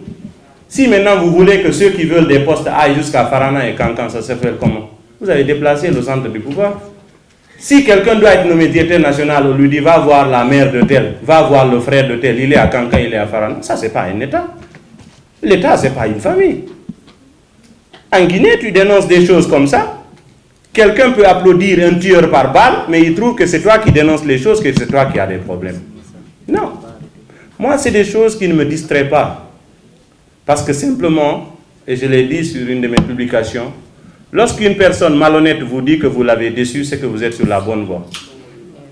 C'est aussi simple que ça. Les gens manquent de bonne foi. Ils cherchent des arguments là où ça n'existe pas. J'ai vu cette polémique. La cellule de communication du parti a estimé que c'était important d'amener des précisions pour éviter que les personnes de bonne foi ne soient distraites, renversées dans ça. Mais quoi qu'il en soit, je sais l'origine de ces choses-là. Si tu soutiens une junte militaire pour confisquer le pouvoir, tu n'es pas crédible pour critiquer quelqu'un qui se bat pour la démocratie. Donc ils ne me distraient pas. Ils n'ont qu'à chercher encore. Ils vont en trouver. Et c'est cela la réalité. Aujourd'hui, on a parmi ceux qui nous dirigent des gens qui vous font croire qu'ils sont des héritiers de Sékou Touré. Je l'ai dit. Sékou Touré, c'est un patrimoine national. Il a été le président de la Guinée. Pourquoi je n'ai pas le droit de parler de lui? Si toi, tu penses que c'est quelqu'un de ta famille, moi, je pense qu'il était un ancien président. Je le critique à ma convenance. Je critique Lansana Conté à ma convenance. Je critique Dadi. Je ne parle pas de leur famille. Je parle de ce qu'ils ont fait à la tête de la Guinée. Parce que ce qui se fait souvent, ils ont une stratégie. Lorsque tu en parles, ils trouvent un moyen de t'insulter pour te faire reculer parce qu'ils ne veulent pas que la vérité éclate. Et quand tu perds cette attention-là, il se dit souvent que c'est lui qui chasse une fauve. Il ne fait pas attention au bruit des écureuils. Sinon, c'est la fauve qui va te chasser. Donc, moi, je sais ce que je vise. Je sais sur quoi je marche. Je suis convaincu que ce que j'ai dit, c'est dans l'intérêt du pays. Si quelqu'un est fâché, s'il a des arguments, il peut les développer. Mais si tu penses que c'est en m'insultant que tu vas faire prospérer ton projet, c'est que tu perds du temps. La caricature n'a jamais fait prospérer un projet. On va beau mentir sur vous, on va beau vouloir vous salir. Si vous n'êtes pas ce qu'eux ils pensent, ça ne fera pas de vous une mauvaise personne. Donc, je leur demande du courage. Ils vont me trouver sur leur chemin. Surtout, on était ensemble à Conakry et je peux en témoigner que je suis un témoin oculaire lors de sa présentation de son premier livre à Conakry. On était ensemble et si on se voit ici, c'est vraiment un plaisir exquis. Je m'en vais poser des questions à M. Ba. La première question, tout naturellement, c'est sur ces deux ouvrages. On a vu des leaders d'opinion, on a vu des présidents, on a vu des opposants qui ont écrit. Maintenant, je voudrais savoir avec M. Ayouba en personne, parce que c'est une aubaine pour moi de le rencontrer ici et de réitérer mon affection vis-à-vis de sa personne. Maintenant, je voudrais savoir, M. Ba, d'où est partie l'idée d'écrire, parce que vous avez déjà deux ouvrages. Maintenant, je voudrais savoir d'où est partie l'idée d'écrire et pourquoi vous avez écrit. Et la deuxième question, tout naturellement, c'est lié à l'actualité sociopolitique de notre pays. À l'arrivée après le 5 septembre 2021, on avait entendu pas mal de promesses qui nous disaient on ne va pas reprendre les erreurs du passé, aucun Guinéen ne va mourir pour la cause politique, tout ça on a entendu. Aujourd'hui, on a constaté pas mal de dérives, il faut le dire. Maintenant, après avoir constaté le retrait des agréments de trois médias qui ont la plus grande écoute, disons, et aussi que les Guinéens ont été présentés le corps du colonel Célestin tout dernièrement, et aussi pas mal, je veux dire, la disparition de deux leaders, pas les moindres. Quand je parle de Foni Kemenge et de Biloba, ce ne sont pas des petites personnes. Et aujourd'hui, est-ce qu'on peut admettre, avec vous, M. Ayouba, étant président du modèle, est-ce qu'on peut admettre qu'il y a de l'indifférence de la communauté internationale vis-à-vis de la situation sociopolitique de la Guinée? Merci. Bonsoir, monsieur. Je me nomme Barry Lazibert. Ma question part particulièrement du côté du livre. Ma question est de savoir, est-ce que votre écriture est-elle influencée par un autre auteur? J'ai vécu, je me suis construit par les livres. Je me suis construit, chacun de nous a appris quelque chose de quelqu'un. Mais chaque fois que je finissais de lire un livre, la question que je me posais, c'était de savoir qu'est-ce que moi aussi je peux faire d'aussi utile. Parce que ce sont les livres qui ont contribué à faire de moi ce que je suis. Donc, cette question, je voulais répondre à cette question en me disant qu'à travers mon engagement politique, chaque fois que j'aurai des choses importantes à partager, je vais me faire le devoir de le faire. Et aussi, sur la base de l'histoire de notre pays, comme je le dis, il y a beaucoup d'acteurs politiques qui ont traversé l'histoire de notre pays, qui n'ont pas laissé de traces en dehors de ce que chacun peut témoigner d'eux. Et pourtant, c'est des grandes figures de l'histoire politique du pays. J'aurais aimé, ce n'est pas des reproches que je leur fais, mais j'aurais aimé lire un livre que Yawadou Bari aurait écrit, j'aurais aimé lire un livre que Yassine Diallo aurait écrit, j'aurais aimé lire un livre que Koumandian Keïta aurait écrit, j'aurais aimé lire un livre que Siraju Diallo Bamamadou aurait laissé. Et personnellement, j'ai même interpellé le président de l'UFDG, El Selou, en lui demandant d'écrire, parce que c'est important, il a beaucoup de choses, il a traversé beaucoup de choses, c'est une grande figure politique de notre pays. Il doit laisser à ses héritiers que nous sommes, ses jeunes frères et autres, son expérience de la vie politique nationale, pour avoir été au pouvoir à un moment et pour aujourd'hui avoir été un acteur politique, il continue de l'être.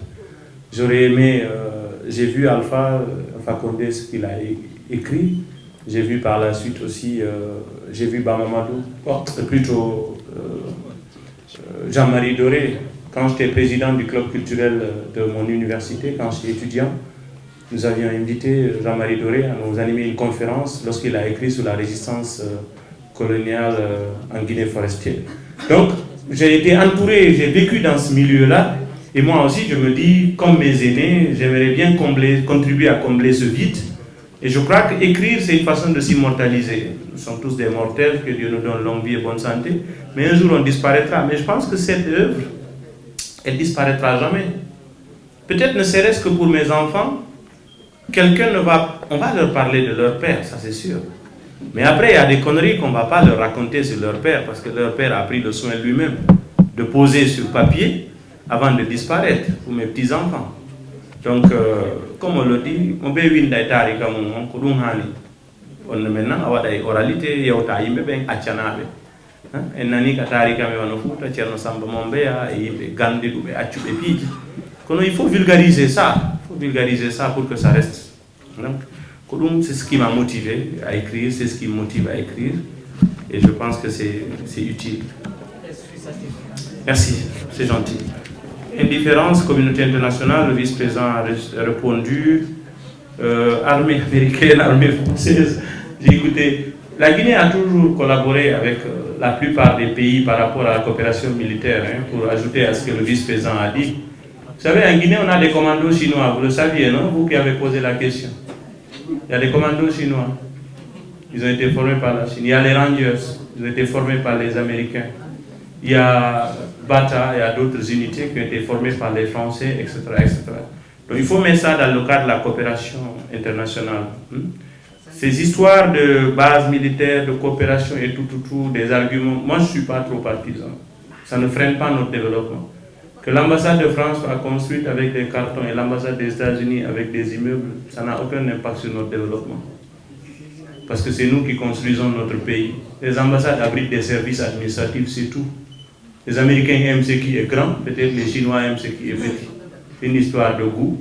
Moi, en tout cas, ça ne me pose aucun problème. Le plus important, qu'est-ce que les Guinéens eux-mêmes vont construire dans leur propre pays? C'est ça. Parce que ce n'est pas une ambassade qui va rendre la Guinée belle ou vilaine. Ça n'a pas de sens. Ok. Donc, je pense qu'il n'y a plus de questions. Qu'est-ce qu'il y a? Non, il y a une question qui a influencé ou est-ce qu'il y a de l'influence dans ma... En fait, si j'ai bien compris, vous voulez savoir s'il y a des personnes qui m'inspirent, il y a des écrivains qui m'inspirent. Oui, il y en a beaucoup parce que j'ai lu beaucoup. Je continue de lire. Ma première carte d'abonnement à la bibliothèque de l'abbé, j'étais en 4e année. Et je ne sais pas combien d'auteurs j'ai lu, mais j'aime beaucoup les auteurs, il y en a qui sont contemporains. Achille Bembe, je le lis beaucoup. Et également Souleymane Bachir Diagne, qui est actuellement à Columbia ici. Je lis beaucoup, qui fait des livres de philosophie. Et je lis aussi les livres politiques, les livres d'autobiographie. Et je lis également mon vice-président, qui a écrit un ouvrage très inspirant de développement personnel. Donc, ma vie, c'est entre les livres, en fait. La première question que je vois ici, je sais que moi je vis ici et la plupart des participants veulent parler du président, c'est normal. Mais au même moment, c'est vous qui dites que voilà, il faut éviter la personnalité, la personnalisation. Donc le modèle, ce n'est pas une personne. C'est vrai, c'est sa tête qui est vue partout, mais voilà, c'est plusieurs personnes. Alors, il y a une question ici par rapport à l'indifférence de la communauté internationale. Je pense qu'il en a dit déjà. On ne peut pas compter sur les autres, nous comptons sur nous-mêmes. Vous savez, la Guinée est un pays riche. Nous sommes à un moment où la géopolitique est très compliquée. Si par exemple, les Guinéens, les Russes, je veux dire les Américains ou les Français arrivent à serrer un peu la Guinée, la dictature va dire écoutez, nous allons aller vers les Russes et vice-versa. Donc, nous pouvons compter sur nous-mêmes, on ne peut pas compter sur les autres pour changer pour nous. Voilà, je ne sais pas si j'ai pu répondre à votre question, mais je pense que de façon brève, c'est un peu ça. Comptons sur nous, il y a les potentiels à nous, croyons en nos possibilités. Tous ceux qui ne sont pas d'accord, utilisons nos intelligences pour pouvoir affronter voilà, la dictature. Bon, il y a une autre question qui est dirigée vers M. Aliouba. Est-ce que vous avez le courage d'affronter, appeler Doumbouya? Écoutez, c'est vrai, Aliouba n'a pas besoin maintenant de démontrer qui il est. Être courageux ne veut pas dire insulter quelqu'un ou bien l'appeler à un nom. Ça ne veut absolument rien dire, ça ne peut pas changer grand-chose. S'il vous plaît, s'il vous plaît, s'il vous plaît.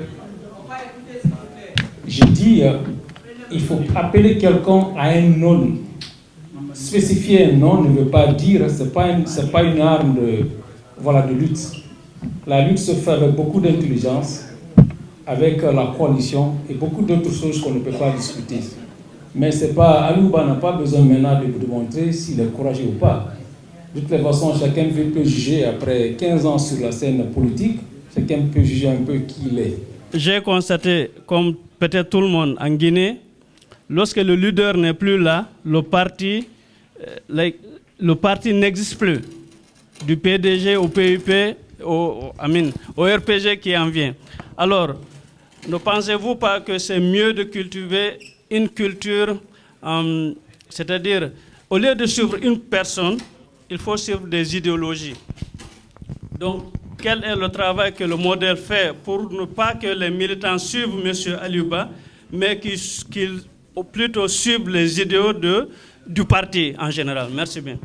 Moi, c'est Diallo Ibrahima Souri. Je suis ingénieur agroforestier. Je suis sortant de l'université de Farana. Ok, moi je voudrais demander à Monsieur le Président par rapport à l'introduction de la Guinée à la francophonie. Merci.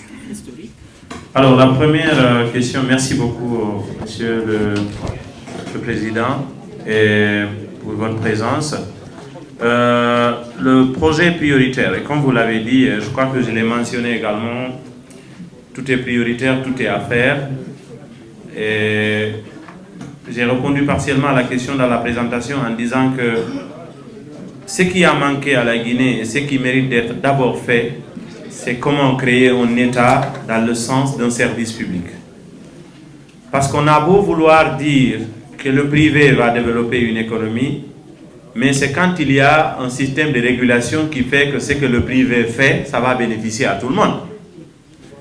Et dans un pays, l'État, c'est le récipient.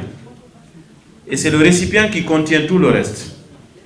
Que ce soit le privé, que ce soit même la coopération étrangère, si ça ne vient pas vers un service public qualifié, vous n'avez pas... L'État est la seule entité d'un pays qui peut traiter équitablement tous les citoyens ou qui doit traiter équitablement tous les citoyens.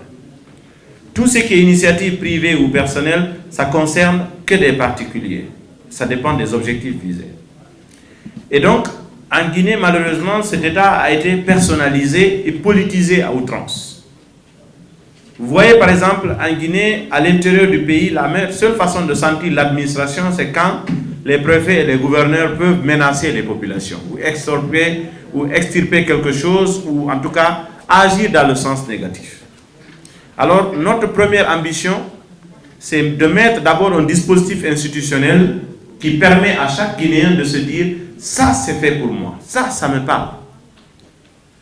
Et ensuite, il faut travailler à déconcentrer la structure du pouvoir. En Guinée, le centralisme du pouvoir, et je l'ai développé aussi dans le livre, est un véritable handicap. Parce que dès qu'il y a centralisme, il y a personnalisation. Regardez, même quand ce sont des éleveurs qui sont en conflit à Beila, vous les entendez dire il faut qu'on aille voir le président pour trancher. Donc, l'esprit de tout le monde est au niveau du sommet.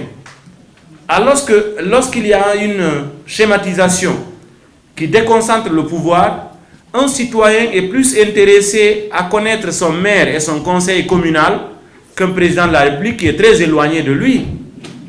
Parce que la plupart des problèmes immédiats qu'il faut résoudre relèvent de la responsabilité de l'administration communale. Parce que ce sont des problèmes de proximité. Et c'est pourquoi, dans ce schéma, nous pensons qu'il faut faire la promotion politique au niveau local pour ne pas être tout le temps avoir un parti qui gagne les élections et qui gouverne tout. Parce que si vous donnez la totalité des pouvoirs à une entité, quelle que soit sa bonne foi, elle a tendance à en abuser. Et la meilleure façon d'équilibrer les pouvoirs, c'est de faire en sorte que ceux qui gagnent à la base ne soient pas forcément ceux qui gagnent au sommet, ou bien qu'on trouve un moyen de les rendre complémentaires. Sinon, si vous n'avez pas cet équilibre, même si vous importez Obama, vous en faites président de la Guinée, il y a cet obstacle institutionnel qui se pose et il se trouve que vous n'avez pas la fluidité des réformes que vous posez. Dans mon premier livre, j'ai expliqué par exemple comment on pourrait institutionnaliser les associations des parents d'élèves. Regardez aujourd'hui, les enseignants ont abandonné, les parents ont abandonné et les enfants sont devenus génération TikTok et tout ce qui peut les permettre de dérouter. Il n'y a pas de frein, il n'y a pas de barrage. On s'étonne de voir sur les réseaux sociaux, ça dérape de partout. Mais ceux qui parlent là, est-ce qu'ils ont la possibilité de se dire « Non, j'ai un frère quelque part qui peut voir ce que j'ai posté. J'ai une sœur quelque part, j'ai ma mère qui doit faire attention à ça. » Les gens se fichent de ça. Aujourd'hui, tu peux voir quelqu'un qui sait pertinemment que son frère ne fait aucun travail ou sa sœur ne fait aucun travail, mais qui expose un niveau de vie très élevé. C'est les membres de la famille qui viennent commenter là-bas pour dire « Nous sommes fiers de toi ». Tu sais très bien que ce que la personne fait, ce n'est pas correct. Parce qu'on ne peut pas gagner de l'argent facile comme ça. Il y a quelque chose que tu fais qui ne soit pas correct. Mais on ne cherche pas à savoir ce que tu fais. Le plus important, c'est ce que toi, tu vas nous donner. Donc, quand on parle de développement, c'est par les hommes et pour les hommes. Alors, recréer cette entité, État, qui sera un service public auquel tout le monde se reconnaît, et que chaque citoyen soit conscientisé que si vous trouvez un fonctionnaire à son bureau, c'est lui qui doit être votre serviteur. Il n'a pas à mal vous traiter parce que si vous ne payez pas vos taxes et vos impôts, celui-ci ne percevra pas son salaire. Il faut à la fois conscientiser les gens sur leurs responsabilités et ceux qui doivent bénéficier de ces services pour qu'ils soient exigeants. Tant que nous n'avons pas la conscience d'être exigeants, il n'y a aucun dirigeant qui va bien nous traiter. Tous les dirigeants du monde, d'une façon ou d'une autre, basiquement, ils se valent. On ne quitte pas le pouvoir de gaieté de cœur. Je crois que l'Amérique a montré un exemple récent. Si Donald Trump était africain, c'est sûr qu'il serait resté Mugabe. Mais ce pays a construit des institutions et des hommes qui sont plus forts qu'un président. Un président est un esclave des citoyens. Un fonctionnaire est un esclave des citoyens. Si nous n'arrivons pas à cela, nous qui sommes habitués à la culture du chef, le royaume, le père de famille, le chef a dit, le chef a décrété, et un président qui donne, qui distribue, on dit le président il est gentil, alors que c'est un voleur qui donne ce qui ne lui appartient pas. Tant qu'on ne travaille pas ces mentalités, on ne s'en sortira pas. Donc raison pour laquelle nous nous sommes dit la première action prioritaire serait de remettre en place un ensemble d'institutions qui puissent amener les gens à se rendre compte, désormais, vous avez un État qui vous sert. Et ça passe aussi par l'exemplarité.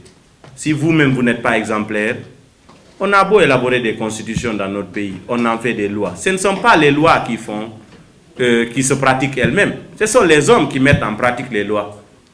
On a un sérieux problème de leadership, raison pour laquelle l'exemplarité est quelque chose de très important à nos yeux.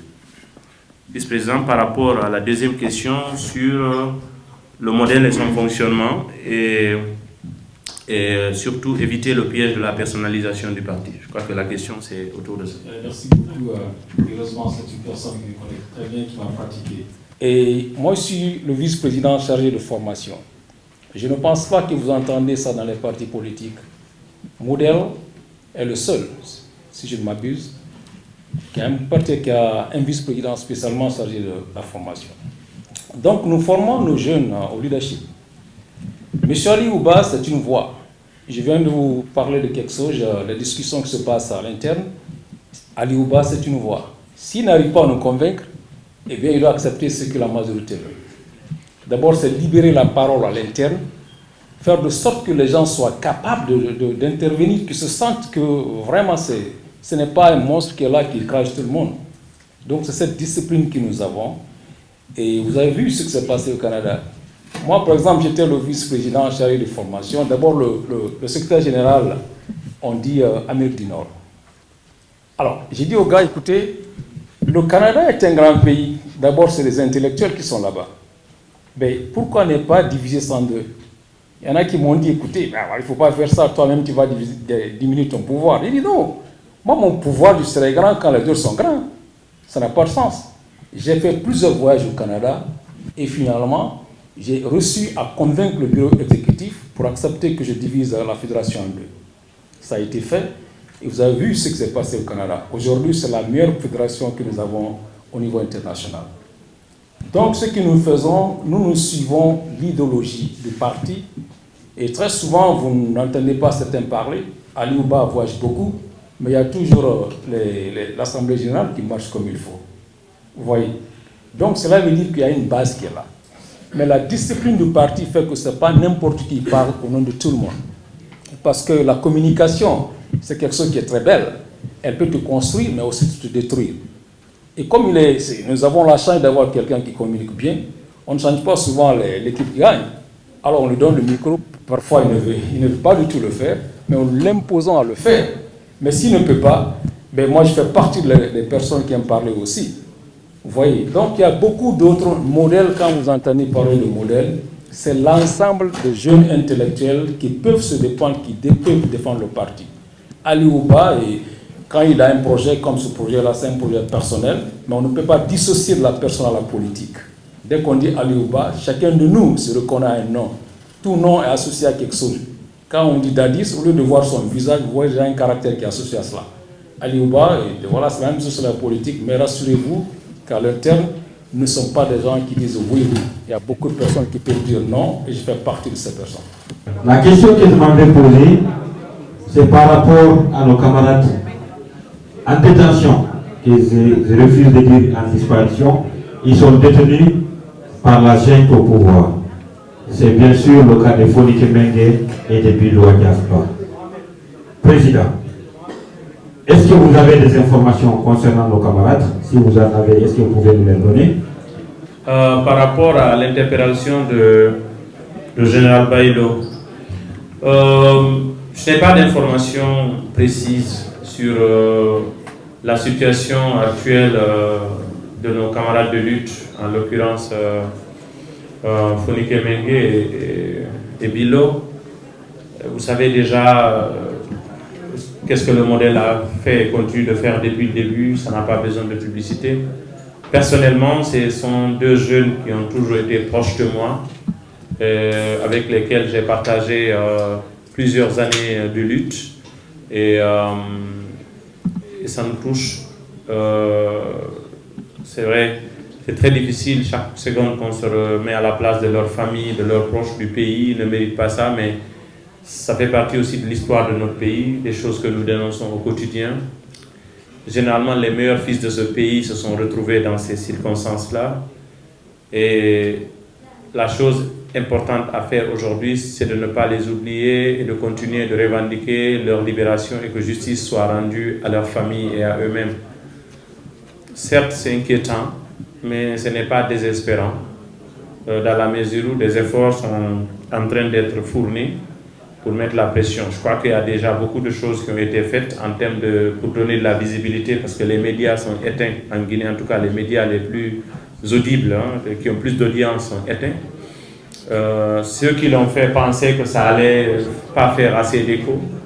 Et personnellement, je ne vais pas exposer ici ce que j'ai fait, parce que je ne le fais pas pour se donner une quelconque visibilité. Mais je peux vous garantir que leur situation fait partie de nos priorités du moment. On continue de se battre et utiliser nos réseaux relationnels, utiliser notre modeste voix, utiliser nos plumes pour pouvoir le faire. Et j'espère, je crois qu'on va les retrouver. On le souhaite, ce n'est pas qu'un souhait, mais il y a quelque chose qui me dit, je ne prophétise pas, il y a quelque chose qui me dit qu'on est presque au bout du tunnel. En tout cas, il le faut. Parce que si nous cessons d'espérer, si nous cessons de croire, nous allons cesser de lutter.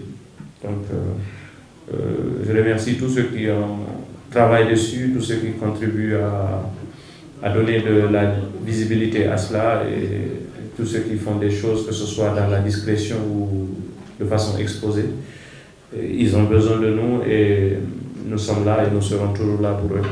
Et la question sur l'avenir de la Guinée, oui, bien naturellement, cette question, à mon avis, est-ce qu'il y a un avenir en Guinée? Il y a bien sûr un avenir en Guinée. Vous savez, il ne faut pas qu'on soit quand même des commentateurs de l'actualité, qu'on voit simplement parce que ça se passe aujourd'hui, et puis on se dit ça ne marche plus.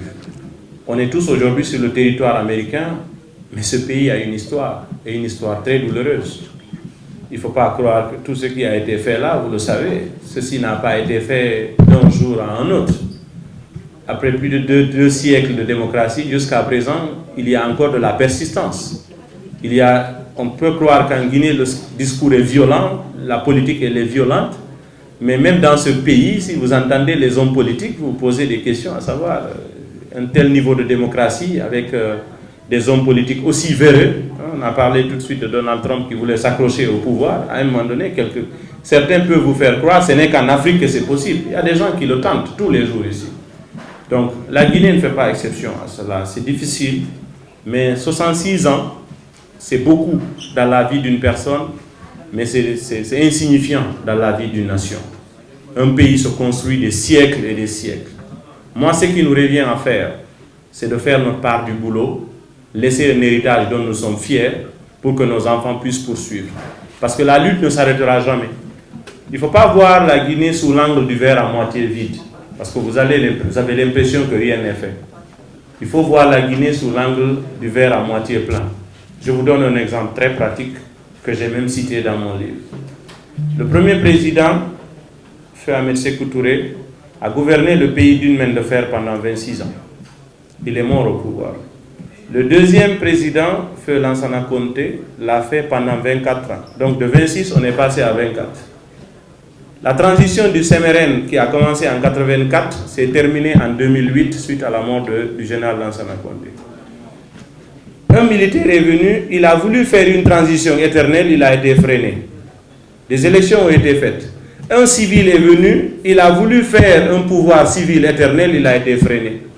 De 26, nous sommes passés à 24. De 24, nous sommes passés à 11. Alpha a fait 11 ans. Ceux qui sont là aujourd'hui, de la même manière, ils veulent faire une transition d'un mandat, ils seront freinés. Vous ne pensez pas que ça se réduit là? Moi, je l'ai dit, et je suis convaincu de ça. Il n'y a personne qui pourra confisquer le pouvoir en Guinée et le garder et rester assis sur ça sans légitimité. Ne vous faites même pas des illusions. Tout ce que vous entendez comme bruit, comme propagande des opportunités, c'est fondé sur rien du tout. Ils n'ont aucune certitude. Mais ils essayent en Guinée parce qu'ils vont tellement loin dans le mal qu'à un moment donné, ils se posent des questions. Et si je recule, qu'est-ce qui va m'arriver? Donc ils sont animés par le sentiment de la peur de ce qui peut leur arriver s'ils reculent. Quand quelqu'un fait comme ça, c'est que lui-même il est inquiet pour son propre sort. Vous pensez que si les gens n'étaient pas déterminés au tout début, l'agenda là aurait été déroulé depuis longtemps. Ils ont fermé les médias, mais est-ce qu'ils empêchent les gens de s'exprimer? Ils n'arrivent pas à massifier leur cause. Parce qu'aujourd'hui, dans certaines villes, ils sont en train de nous rééditer ce qu'on a connu avant, aller sortir des enfants à l'école pour pouvoir mobiliser une masse. Aller sortir des fonctionnaires, comme ça se faisait avec le premier régime, un système communiste, aller sortir des fonctionnaires, les aligner de l'aéroport. Vous pensez que... Alors, je l'ai dit, ce n'est pas la liberté de manifester qui est confisquée en Guinée. Ce n'est pas le droit de c'est pas manifester qui est interdit. C'est être en désaccord avec la junte qui est interdit. Parce que c'est eux-mêmes qui financent les manifestations quand c'est en leur faveur. Les Guinéens ne sont pas obligés d'être tous ensemble d'un même avis. Imaginez si on faisait tomber la peur aujourd'hui et que tous les Guinéens sur l'ensemble du territoire national n'ont pas peur d'être tués, n'ont pas peur d'être arrêtés, n'ont pas peur d'être kidnappés. La classe politique appelle un seul jour une mobilisation sur l'ensemble du territoire national. Je vous garantis que toute la Guinée va se mobiliser en un clap de doigts. Mais c'est la peur.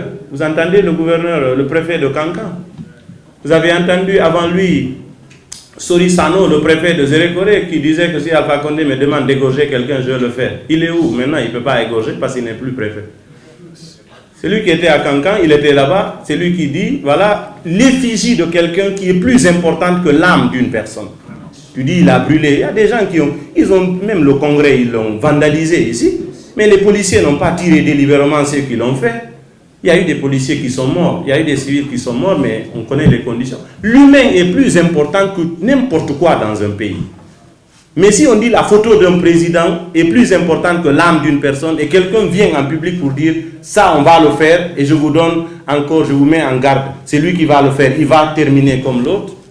C'est quoi, une suspension administrative, c'est ce qui va nous distraire? Non. C'est pourquoi c'est important de porter plainte. Parce que la justice, elle se rendra d'une façon ou d'une autre, un jour ou l'autre. Donc il y a un avenir en Guinée, il ne faut même pas se le douter. Mais cet avenir-là, c'est nous qui allons le bâtir. Vous devez participer à la construction de cet avenir. Mais tant qu'on va rester là, à dire qu'on sait que les caniveaux sont sales, mais moi je veux garder mes mains propres, mais je veux que les caniveaux soient propres, ça ne marchera pas. Il faut qu'on mette les mains dans les caniveaux, il faut qu'on nettoie. On va se salir les mains, on nettoie. Si on ne nettoie pas, nos enfants ne trouveront pas quelque chose de propre. C'est aussi simple que ça. Impliquons-nous, ne soyez pas apolitiques. N'attendez pas que ce soit quelqu'un qui le fera pour vous. Personne d'autre. Ni un Américain, ni un Chinois, ni un Japonais. Ce sont les Guinéens qui feront la Guinée. Si on décide de laisser faire, ou bien le fait de dire, moi je suis parti, le reste je m'en fous, on ne peut pas. Parce que ceux qui sont là-bas, on peut quitter le pays. Mais on ne peut pas enlever de ce qu'on a du pays en soi.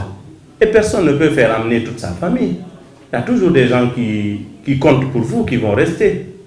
Donc, il y a un avenir en Guinée et on va le bâtir ensemble. Vous avez demandé s'il y a des moyens pour se battre pour le retour à l'ordre constitutionnel. Évidemment, les politiciens y travaillent pour ceux qui sont sérieux. Il y en a qui ont quand même de l'appétit parce qu'actuellement ça distribue de l'argent, c'est toujours comme ça. Mais dans tous les pays du monde, il y a des politiciens sérieux, il y en a des gens qui ne sont pas sérieux. Et c'est dans toutes les communautés aussi. Donc, la vérité finira par triompher, mais on continue de se battre, on continue de se concerter. Mais lorsqu'on parle de stratégie, ne me demandez pas à l'occasion d'un meeting politique de vous exposer ce qu'on aura comme stratégie, ça ne servira à rien. La question sur l'OIF. Après, je crois qu'il y a une pause que je dois prendre pour les questions.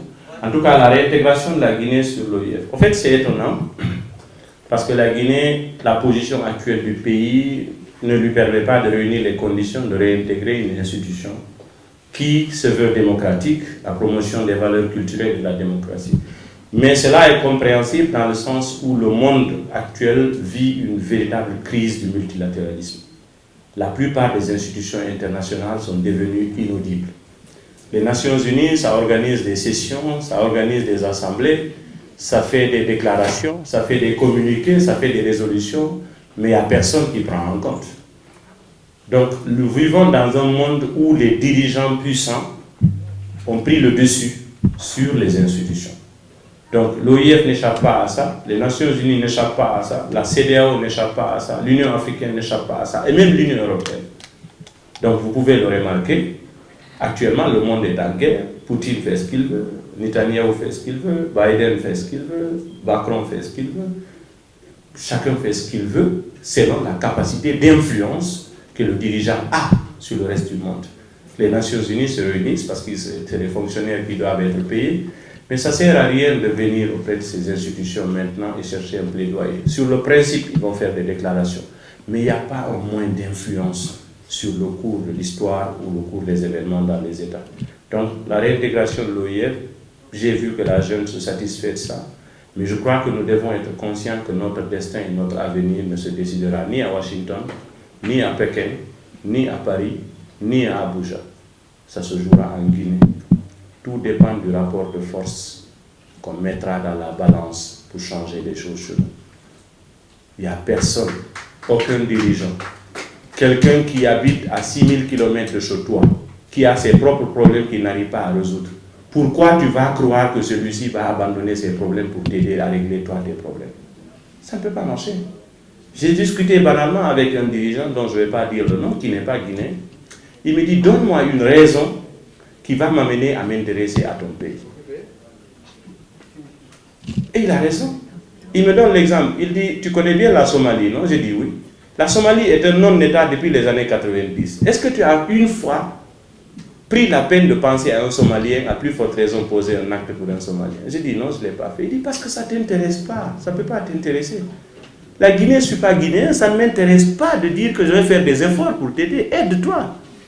Aidez-vous entre Guinéens. C'est vous qui savez pourquoi vous avez des problèmes. C'est vous qui savez qu'est-ce que vous voulez faire dans votre pays.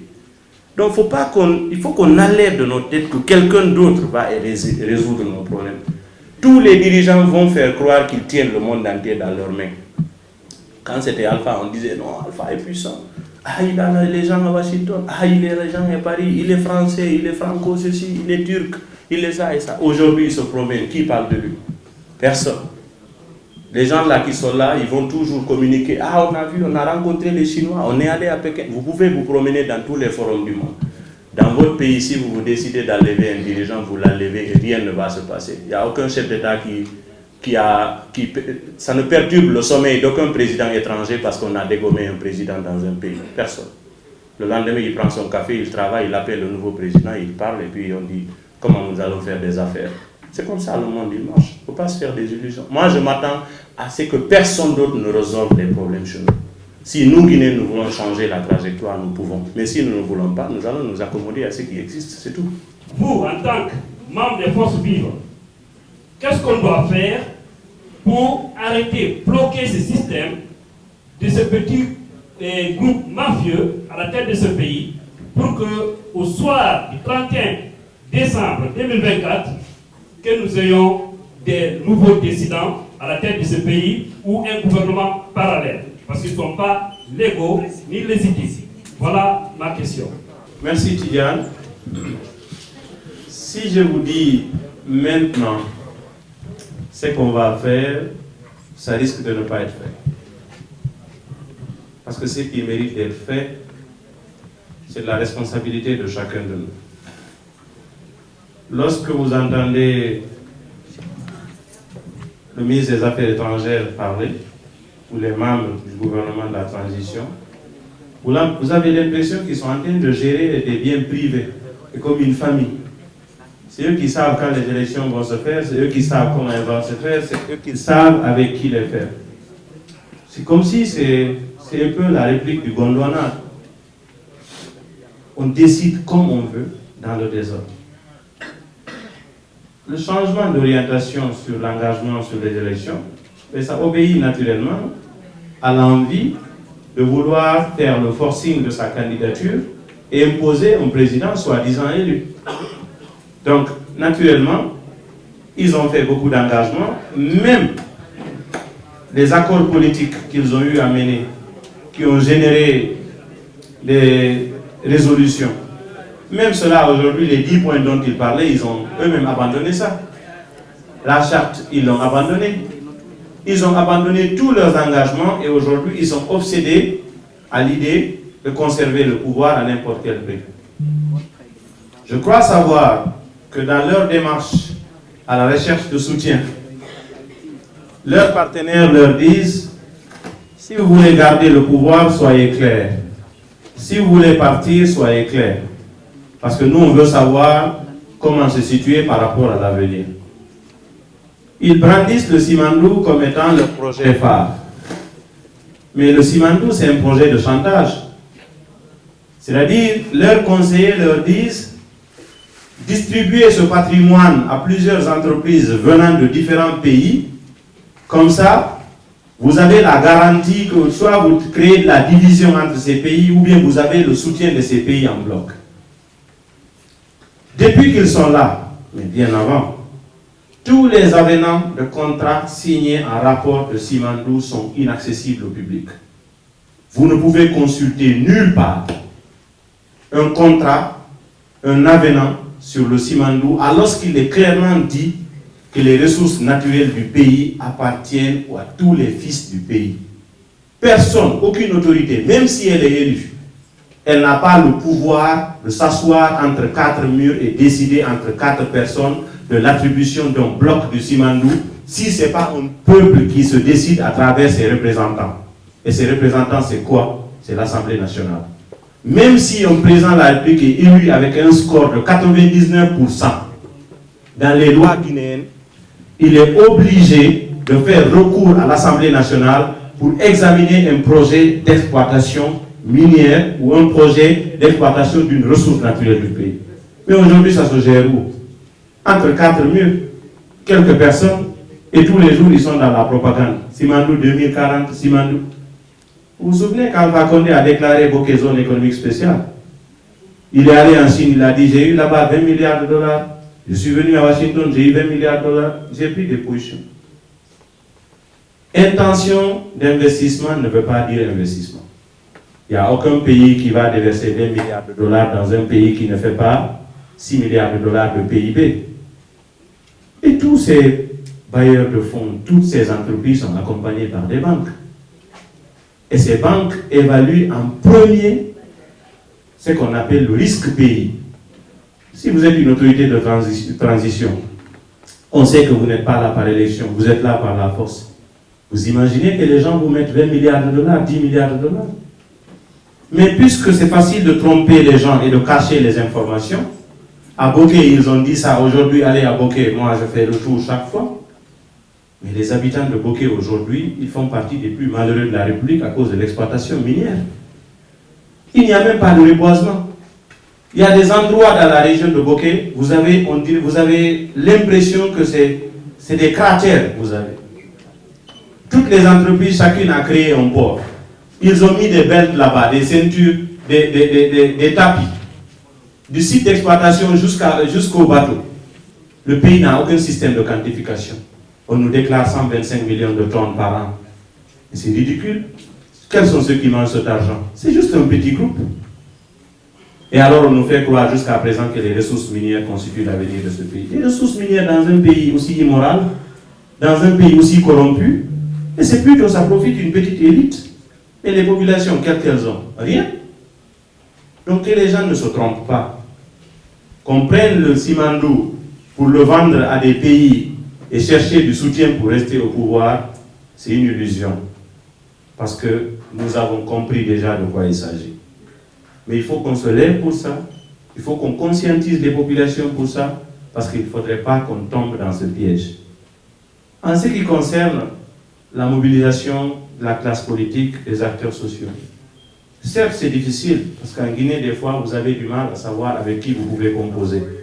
Les gens vous disent quelque chose le matin, la nuit, vous découvrez que c'est des visiteurs de nuit au palais pour avoir des petites miettes, ou bien ils veulent s'afficher simplement avec vous pour aller détruire votre nom. Vous prenez des images, vous êtes en activité ensemble, c'est les mêmes qui vont dire oui, je le tiens, je sais ce qu'il est en train de faire, parce qu'ils veulent vendre des informations plus chères. Donc ils viennent espionner les acteurs politiques, les acteurs sociaux. On a beaucoup de personnes qui ont changé de visage, mais en réalité, beaucoup d'entre nous qui sommes à des niveaux d'implication élevés, on savait que ce n'est pas des gens fiables. Mais ils font ça pour eux. Parce que si aujourd'hui la Guinée pouvait avoir la chance d'avoir des élections libres et transparentes, je suis convaincu qu'il ne resterait pas 5 partis sur la scène politique. Parce que les Guinéens commencent à comprendre que certains sont là, ils ont créé un parti politique pour avoir un poste. Donc, il faut continuer de se battre, parce que c'est de notre avenir dont il s'agit. Je pense que puisque c'est un livre qui retrace mon parcours, tout est important.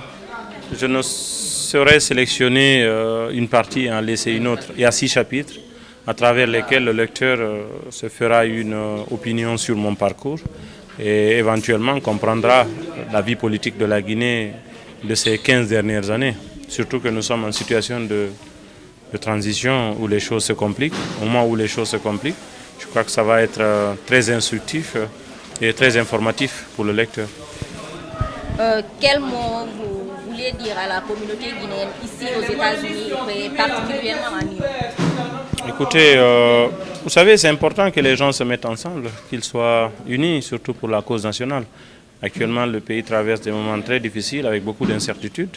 Donc les Guinéens ne doivent pas se regarder sous forme de communauté ou encore sous forme d'appartenance politique et sociale. Ils doivent se regarder comme les fils d'un même pays et se donner la main pour avancer. Un dernier mot pour les gens qui se sont déplacés. Des mots de remerciement et de gratitude. C'est grâce à eux qu'on a réussi cet événement. Je leur dis merci. Merci à la Fédération du modèle des États-Unis, aux responsables ainsi qu'aux militants. Merci à l'ensemble de la communauté guinéenne. Les gens sont venus en grand nombre. Ils ont acheté les livres. Je leur souhaite bonne lecture. Merci. Bon, écoutez, merci beaucoup pour le temps que vous avez pris pour être là. Et le message est simple. Nous sommes là pour célébrer la Guinée. Nous sommes là pour célébrer la culture. Et montrer aussi, si vous voulez, une autre façade qui n'est pas souvent connue de la jeunesse guinéenne. Et c'est au-delà de l'aspect politique. C'est un écrivain qu'on est venu accompagner. C'est une contribution intellectuelle. Et 2 livres en 2 ans, je sais ce que ça veut dire. Ce n'est pas donné à tout le monde. Et c'est une excellente chose. Je pense que c'est une bonne chose que chacun de nous participe à cela. Et nous remercions tous ceux qui ont bien voulu être là pour accompagner l'auteur, pour accompagner la culture, pour accompagner l'écriture. Écoute, l'écriture, c'est un exercice pas du tout facile, mais l'auteur déjà par ce biais a réussi à s'immortaliser. Et je pense que c'est une belle occasion de mieux connaître l'auteur. Quand tu lis le livre, le message qu'il veut envoyer, il est très difficile de connaître quelqu'un, mais à travers le livre, il arrive à s'exposer, à partager certaines confidences qui ne sont pas souvent à la portée du public. Donc c'est un livre que moi j'ai eu le plaisir de lire. J'ai lu toutes les pages et je pense que c'est très instructif. Et puis voilà, je recommande à tous ceux qui sont venus aujourd'hui de pouvoir lire et prendre quelque chose qui reste très important pour eux-mêmes. La raison de notre présence aujourd'hui ici, c'est la dédicace du second livre de M. Aliouba. M. Aliouba, comme vous le savez tous, c'est d'abord un homme politique. Il nous a fait l'honneur de nous sortir son second livre qui parle de son parcours. Donc, vous avez vu tout ce beau monde qui est venu assister à la dédicace de ce livre. Donc, le livre est déjà disponible sur Amazon et il s'arrache partout. Il veut laisser une marque, c'est-à-dire il parle de son parcours politique du début jusqu'à la fin. Donc pour ceux qui ne connaissent pas un peu M. Ba, je voudrais lancer un message à ceux qui sont en train actuellement de faire des polémiques dans les réseaux sociaux pour interpréter sa personnalité. Ils ne le connaissent pas. C'est le bon moment d'acheter son livre pour connaître sa biographie, son parcours, pour juger l'homme. Parce qu'il est très facile de juger les gens.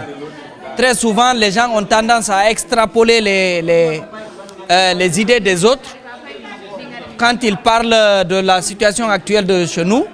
Donc, je voudrais suggérer à quiconque d'acheter son livre pour avoir une idée de l'homme, de son parcours. Le message, oui, c'est toujours le même message, un message d'encouragement. Je vais toujours dire à M. Ba de rester dans sa ligne, de toujours défendre ses convictions, Comme vous le savez, c'est quelqu'un qui a un franc-parler, qui a toujours défendu les plus faibles chez nous en Guinée et en Afrique. Il a fait ses preuves partout. La raison est simple. C'est un homme engagé qui a besoin de changer la façon dont la politique se mène chez nous en Guinée. Il l'a prouvé partout, dans les médias, dans ses écrits. Donc je l'encourage dans ce sens. Je pense que c'est la meilleure façon pour lui de faire la politique autrement. C'est ça toujours le message que je vais continuer à lancer.